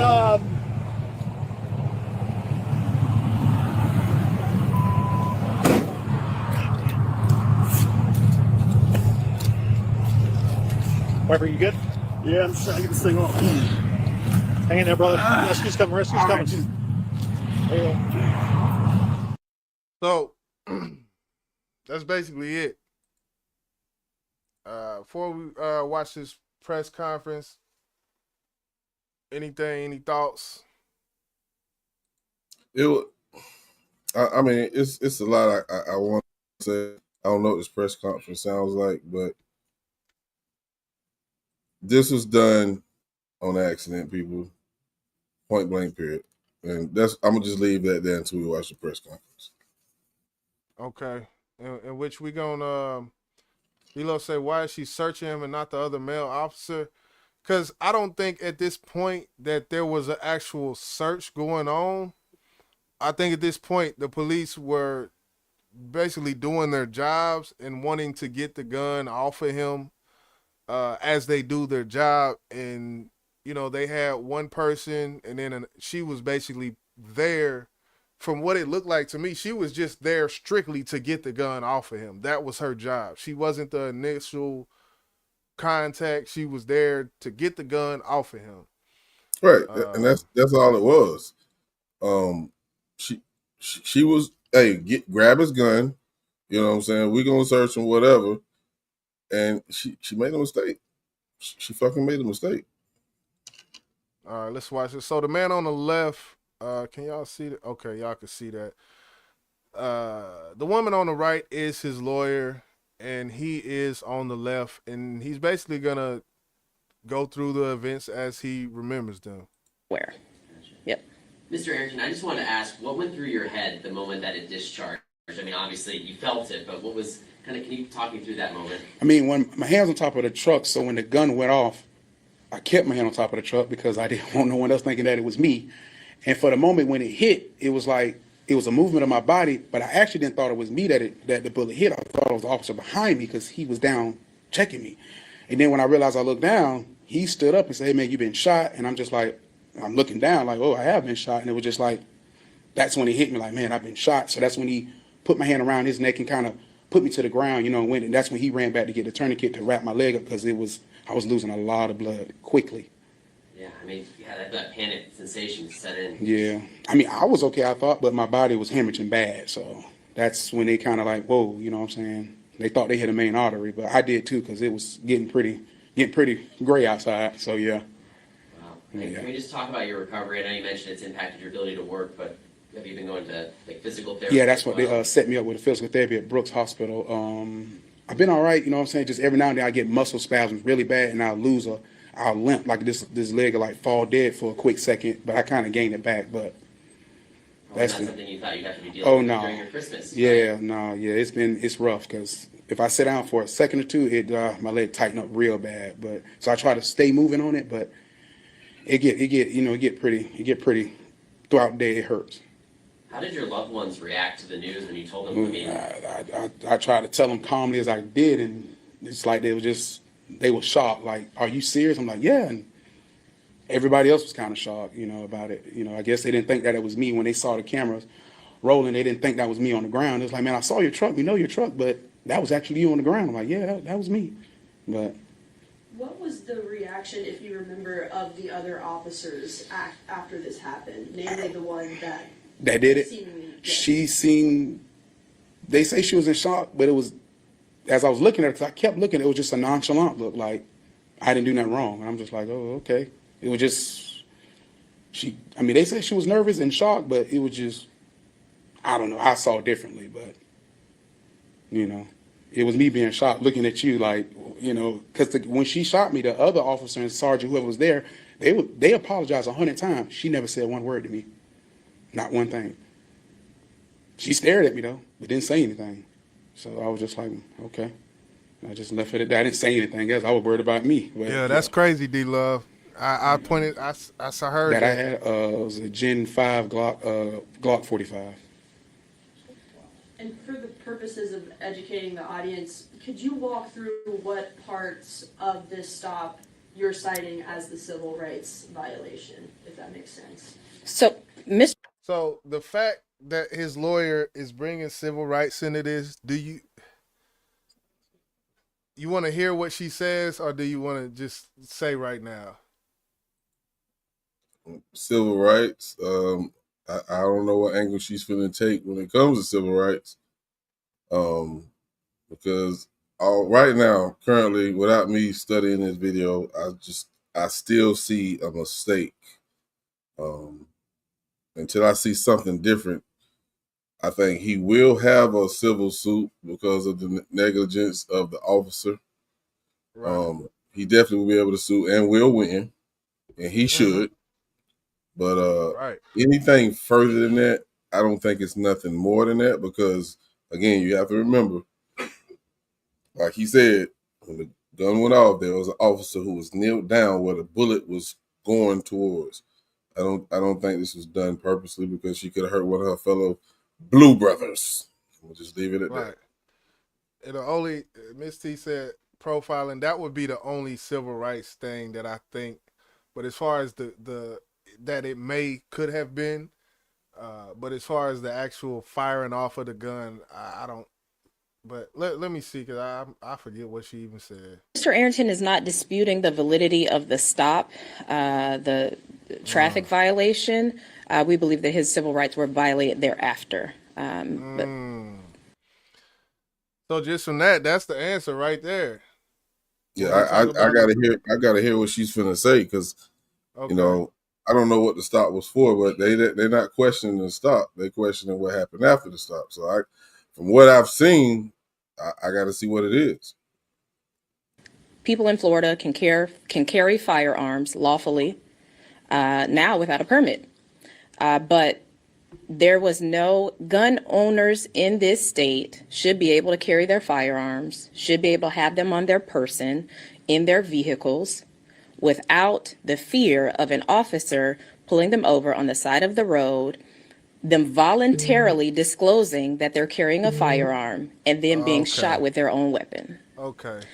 So, Mr. Arrington's civil rights were violated. We will pursue that action. I also want Mr. Arrington to talk about his holster and how it was. So the civil rights is not more of a civil right of racial. We hear that civil rights and immediately you think racial, and I did too. And I only watched this one time, people, so you got to forgive me. But so the civil right, it comes from the right to bear arms is basically the civil right that Right. was okay. So that makes more sense now. But yeah, I don't know what the law is because I've been pulled over a couple of times where I had my firearm in the car, and I believe both times, if I'm not mistaken, I let both, I know I let the officers know that I had a gun, and they say that's cool, that's cool, right. as long as this gun is registered to you or blah blah blah, you cool. I told them what a gun at. The first time I think I was 21, and I said, "You want me to get it?" He said, "No, just step out, and I'll get it for you." He grabbed it, checked it, seen that I purchased it, let me go. Second time, I had my 9 in my arm console and my AR in the back seat that I had just purchased. Damn. And I told him, I said, "You can see the gun in the back seat, and I got a gun right here in the console." He said, "Cool, don't worry about that. We, everything come back clean. You good?" They let me go, no ticket. So, right, I think it is for the officers' protection because they don't know who the fuck they pulling over. To go ahead and disarm you, if I can say that. Yeah. Let me check the gun out. They want to look at the serial numbers and all that shit. Go ahead. Give them my gun license and all that. Cool. I didn't have it on my person. It was in the car. So that's totally different. Right. And do you think when it comes down to it, that in those two situations or examples that you just gave, it was never on your person. Do you think that I think to me, and look at me going from asking a question to a statement, but to me, I think that was the thing that made them want to take it off his person. Because as you said, those two times, it wasn't on your person. And it's a little different when it's just on you. So yeah, of course. I think that has something to do with why it was like, okay, let's disarm, like you said, disarm first, and then we'll continue about this traffic stop type thing. And that's the reason why I really couldn't speak on it because it never been on me, but I knew they're going to check your gun. They're going to put their hands on that gun. So when they're talking about, your, violating your civil rights, I'm still trying to understand what right was violated because in any stop, they ask you, "Do you have weapons in the car?" And you tell them, "Yeah." That's not a crime to have a weapon in your car, but they still have to disarm you, make sure the gun is legit, and then you go. So I'm still trying to figure out where is the civil rights that was violated. Yeah, and I think they're going with the disarmament of it, and he's gonna get into that right now. When I press play, he's gonna go through that whole situation, play by play, as to uh, how it got shot off. I just want to tap in with the chat one time. Uh, Miss T said she went home and bragged about it to her husband. I D D Love, I don't think it was accidental. I think she popped it. Uh, what it where did I see that one comment? But why? Where But why? But why? Like, if you shoot somebody in their leg, I only know one person, and I'm pretty sure there could be several others in the world that died from a gunshot to the leg, and that was Sh0t Taylor for the Redskins. That's it. You shoot somebody in their leg, and they survive. But I don't understand why would you intentionally do that? And we know there's a lot of racist cops, pigs, and all that type of shit. Yeah. But if they want to really do something to hurt him, it could have turned out a whole lot worse. And guess what? Like I said earlier, the officer's head was down there exactly where she pulled the trigger at. So imagine that gun, the bullet ricocheting off the pavement and hitting a partner in his fucking face. Now he dies, and you look like a fucking idiot. So, and this is just what I see. I'm not right all the time, but I don't think this was done intentionally. Yeah, and let's get into this. He gonna give a blow by blow at grabbing at the gun and how many times she grabbed it, and so let's hear that. Situated and the motions of the officer tugging at it. Also describe the pants that you were wearing, and you mentioned loosening your belt. So I just want you to go through a little bit of that. So at the moment of when she got to remove the firearm on me, I had like some joggers on, which have like a string pull in the front, and I have it fairly tight because I have my gun in my holster, and I don't want anything to come off, even though there's a clip on, but things happen. So I had it really, I had it tight. So when she went for the gun, when she first pulled, she literally pulled so hard, she pulled my whole shorts up, my pants up, and she did it a second time, and that's when I said it loud enough for her to hear me say, "Hey, let me unloosen my, my belt, so nothing, so you can get it out." And she just tugged even harder, like 2 more times, and that's when the gun went off. And it was just like, The holster the firearm has been returned to Mr. Arrington by JSO. The holster has not been returned.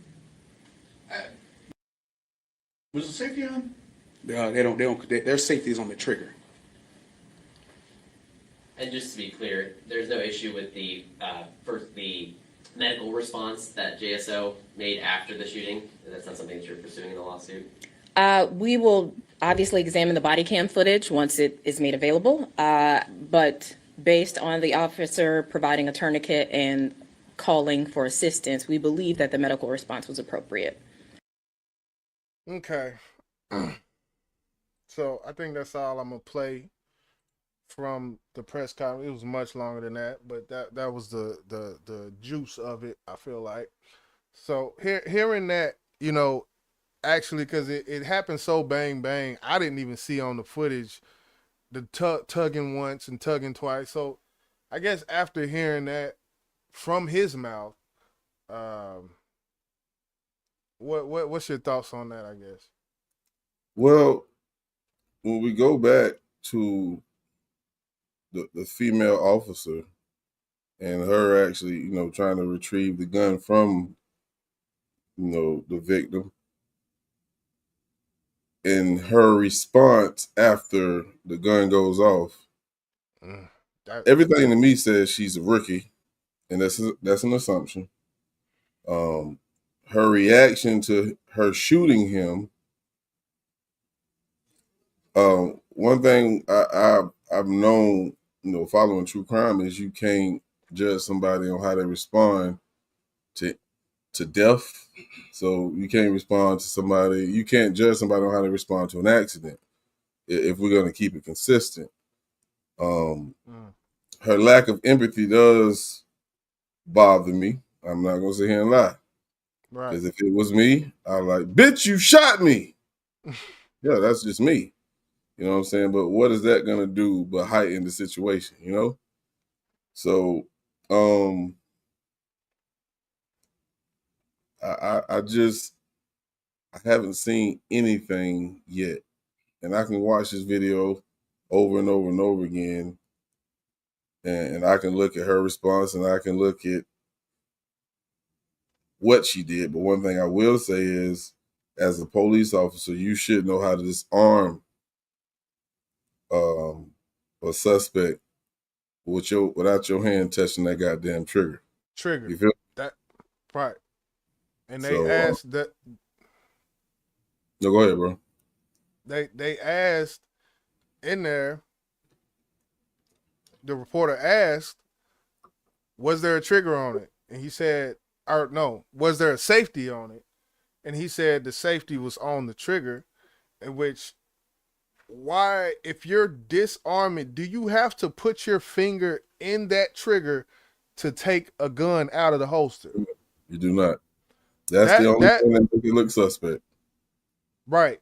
Well, 2 things to me make it look suspect, with which, like you said, you can't judge reaction, but you just shot somebody by accident, and she was like stale faced. and I could bring it back up and show, but I mean, she was stale faced in that, and it, the shot, her eyes were big, but as far as she didn't say a word the whole time. Tourniquet, tourniquet, tourniquet. She didn't say nothing.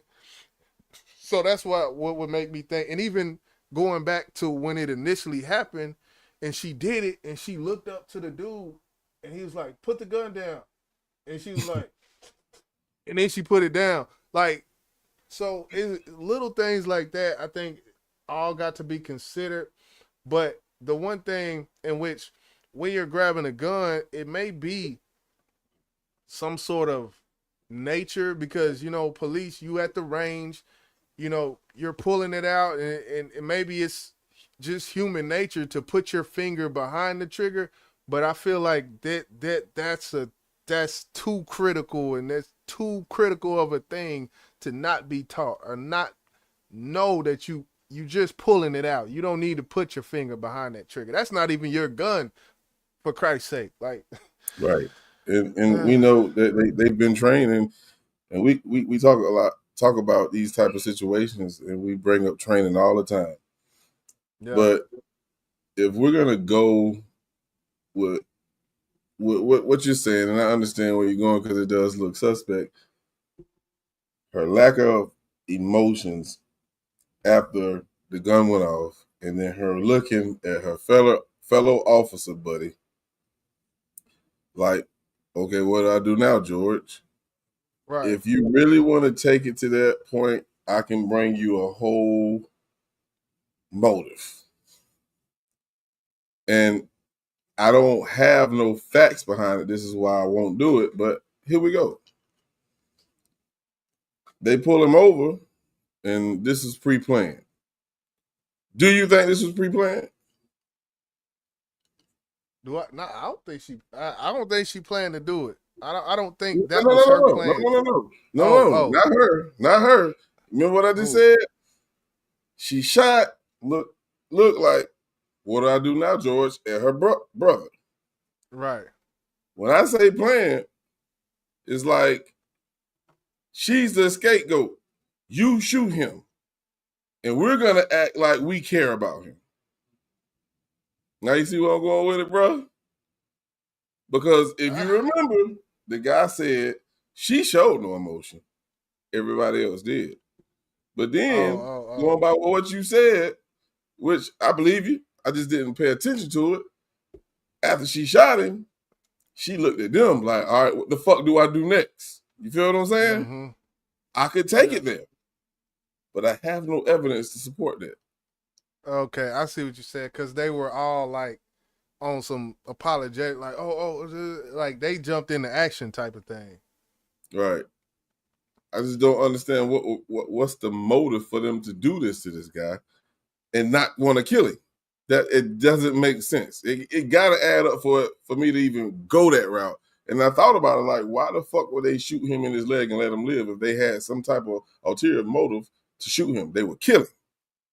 Because that's what every other officer do.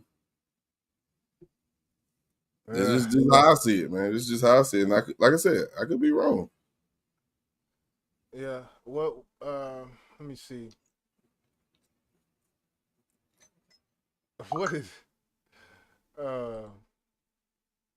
D-Love say, okay, even if we overlook her face, where's the apology? Where's any words? And that, yeah, it kind of, it looked bad. And that's why I think, yeah, there's gonna be some type of settlement in this. There has to be. There just has to be. As far as the civil, bringing the civil aspect into it, I don't know how much stock there is in that. Even if you go to the disarmament of a person's First Amendment right, which that means that's like the only civil right that I can see here, which would be the Second Amendment. I think second, right? Don't get me the line. I would have to verse myself more on that particular right. Right to bear arms, and because think about it. You're in a traffic stop. guns kill, but of course it's the person who pulls the fucking trigger. So you got somebody pulled over. They don't know the guy. They don't know what's going on in his mind. I think it would be the safe thing to do is make sure that gun is not in his reach. Right. Because we have seen several times where officers walk up to the window and get their fucking face blown off. You feel what I'm saying? So, and they don't. I don't know if they ran his name and his information, but if they don't know who this guy is, and he's cooperating with them, that doesn't necessarily mean it's gonna end that way. I'm gonna be nice to you so you guys can be lax. I'm gonna blow your fucking brains out. I done seen it happen Which before. we've seen that. We've seen that. You'd be so cool up into a certain point, and I agree, absolutely agree. Miss Young say her hand shouldn't have been on that trigger because she don't know that. Yeah, that's the main thing. Like that's the main thing for me is that mistake right there. There wasn't Miss T said there wasn't any urgency. She should have removed the holster, and that a clairvoyant mind I think maybe would do that for safety reasons. But as you seen, she was pinned up against the other officer, and just to grab it out may have seemed like the better play. But yeah, she wasn't. I don't think she was thinking too clearly, man. So let me ask you this, gentlemen. I think I asked you this question on previous cases that we've covered here. What do you think should happen to her? She should not be able to police anybody. She she should never be able to police anybody ever again in her lifetime. It's a permanent ban from being able to police anybody because you don't have the wherewithal to know when your finger is going in the trigger of someone who's being, you don't know how to disarm somebody. Like something that we would take. So are you saying that she should get a desk job or they shouldn't let her be an officer, period? She should not be out on the field, basically. Okay, And for one, that suspension, I do think there should be something suspension without pay, a certain amount of time. If you want to come back to us out of that suspension, it's a couple years suspend. I don't know. As far as criminal charges, is that what you getting at? No, not necessarily, but I just remember I can't remember the exact case, but I remember I want to say it was a mental health patient who got shot, and I feel like that motherfucker should be fired at least. And the only reason I said at least because I don't know the protocol to how they handle mental patient calls because like it has to be something in place. And I said that motherfucker should be fired, and I think you was like, well, I don't know if they should be fired, bro. You know what I'm saying? So I want to see if you felt like she should be fired or whatnot. Because in this case, it was more of an accident, but in the mental health case, it was more of a reaction. You feel what I'm saying? Right. So I was like, there are gonna be things that happen on the job, but you can't like train real time. You can't do that. There's no training to it. So are we gonna allowing this shit to happen? That's the question. Hold on, you was chopping up. You said what? Are we gonna keep allowing this shit to happen? That's the question I have. And of course, I don't see or I didn't see no ill will intentions, but I'm not perfect. But I feel like these mistakes need to hold a lot of weight. Yeah. Oh yeah. It shouldn't be glossed over, I feel like, at all. Make her feel it. You know, make her feel it in her pockets, not just more than one way. But as far as being out on that field, hell no. Miss T say at this point, keep her out of the, or no, D-Love say, at this point, keep her out of the building. It's pencils in the office. All right, D. All right. Oh, man. Way to break the ice. I ain't got nothing to say. I'm not going to touch that. She said it's pencil in the office. You heard of lead poisoning, right? Like, yeah. Shit. Meter maid.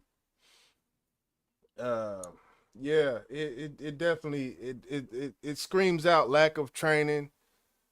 We've seen lack of training end a lot worse than this. So luckily it wasn't a, you know how they got the chest holsters where it go up under and it strap around your shoulder. Luckily it wasn't one of them, and she yanking on it, yanked one time and then she yanked harder. Yeah. Could have been a lot worse than that. And that's the severity that I think the police department has to take with her. The what if ... What if ... I think that's what they need to focus on when it comes to this woman. And that's what the civil suit should be focused on as well when it comes to them getting the money. Because what if it wasn't just me with this cane and me with a limp? Right. What if it was something else? So. Well, I know one thing they're not going to change is allowing the person that's pulled over or in question of committing a crime or breaking the law to take that goddamn gun off themselves. They're not going to allow that. That's not going to fucking happen. You talk about the procedure of disarming. Right. Is that what okay. Right. Yeah. Nah. Because, yeah, you got to pull it out, and it only take, half a we second. got to this. Yeah, so, you know, that was the meat and potatoes, man. You got anything else to add to this? Nah, man. No, this is one like I said, I've seen, and I only watched it maybe once. I felt it was cut dry, an accident, but now, you know, I'm getting more perspective from others. I might go back and look at it a few times and see if I can pull something else out of it. But from what I've seen, I don't think this was done intentionally. Yeah, and I agree with you on that. But yeah, man, it's been another one. Tuesday. You know what time it is. You know what we do on Tuesday. You know what we do on the meat and potato. We break this shit down. We chop it, flip it, reverse it, and all that shit, and get down to the bottom of what we think here on BBP episode 52. Hit that like one time for the one time, man. Yes, sir. Yes, sir. Yeah. Again, man, this is episode 52. We appreciate all you lovely ladies and gents who tuned in. And we definitely will be back again next Tuesday, same time, 8 p.m. right here on the Bank Channel. But until then, we up out of here. We're going to leave you with Talk to Him. Y'all have a good night. Hey, Jizzle. Seems like these niggas ain't respecting the culture no more, bro. Seems like these niggas don't really want to rap, dog. So this what we gonna do. We gonna keep hitting them in their motherfucking head. You dig? Hey, real shit, man. Since Face Card, we had this shit on broil, man. We had this shit on broil. The shit steaming. Before you even feel this shit, you gonna need some oven mitts, man. Real shit, YJ Boss. We in Got him, my nigga. Talk that shit. I got him. Fuck all that murder shit. That ain't something that we promoting. Just in case you ain't noticed, that don't really make you the coldest. It just make you retarded. And if you think that shit is retarded, it don't matter the heart. So you can throw them bars in the garbage. I be breathing life in the nigga. I just give them truth and they know that. You can call me a throwback. They know I be stepping. They call me Kodak. And the truth is I'm where your hoe at. Give a dick and she'll never go back. Take this that nigga, hold that. He be capping so nigga show that. That's a penny so I'ma pull that. No double cause I need more yak. Depending on where I go at, I might just throw on a throwback. Yeah, I might be old school, but what you won't do, buddy, is act like you gon' move something. So don't be rude, homie. The pimpin' I can act a fool. That's something I don't wanna do. So I suggest you keep it cool, homie. Yeah, I make a move like I'm Luka. I keep a tool, call it Ruger. Make it shatter your medulla. Never let the devil use you. Once again, he's a nuisance. Cause in the end, you gon' lose it. I know it's planned and I can prove it. I know it's stance and I know it's stupid. There's not a chance when it comes to recruitment. Send an execution or a rain check, I don't play that. Bitch, I got ya. Bomba clata. Pew pew, do the running man of the cha-cha. When they asking who did it, I'm like, nah, cross T's and I dot I's. Buckshot through a demon, left the whole size of a stop sign. Hey, chill, this for the mixtape, bro. You doing too much. But I got angels and demons around me. Listen how you act when you in the clutch. Who the fuck is you and who are you to judge? Scratch that, I ain't finna get that deep into it. Full of sauce, let me leak this fluid. Animal trace, this man is on pace. To open them doors, I ran through them gates. I set the bar high and then I kept it there. I dibbled and dabbled with some bullshit, but I kept it square. What's a plug to an electric chair? A bunch of tight ropes and candy wrappers. I'm just trying to prep the fair. Speaking cold, but my message clear. And to stop me on this road, you gon' need some tire spikes and an extra deer. They thought it was a verse. Nah, this a crime scene.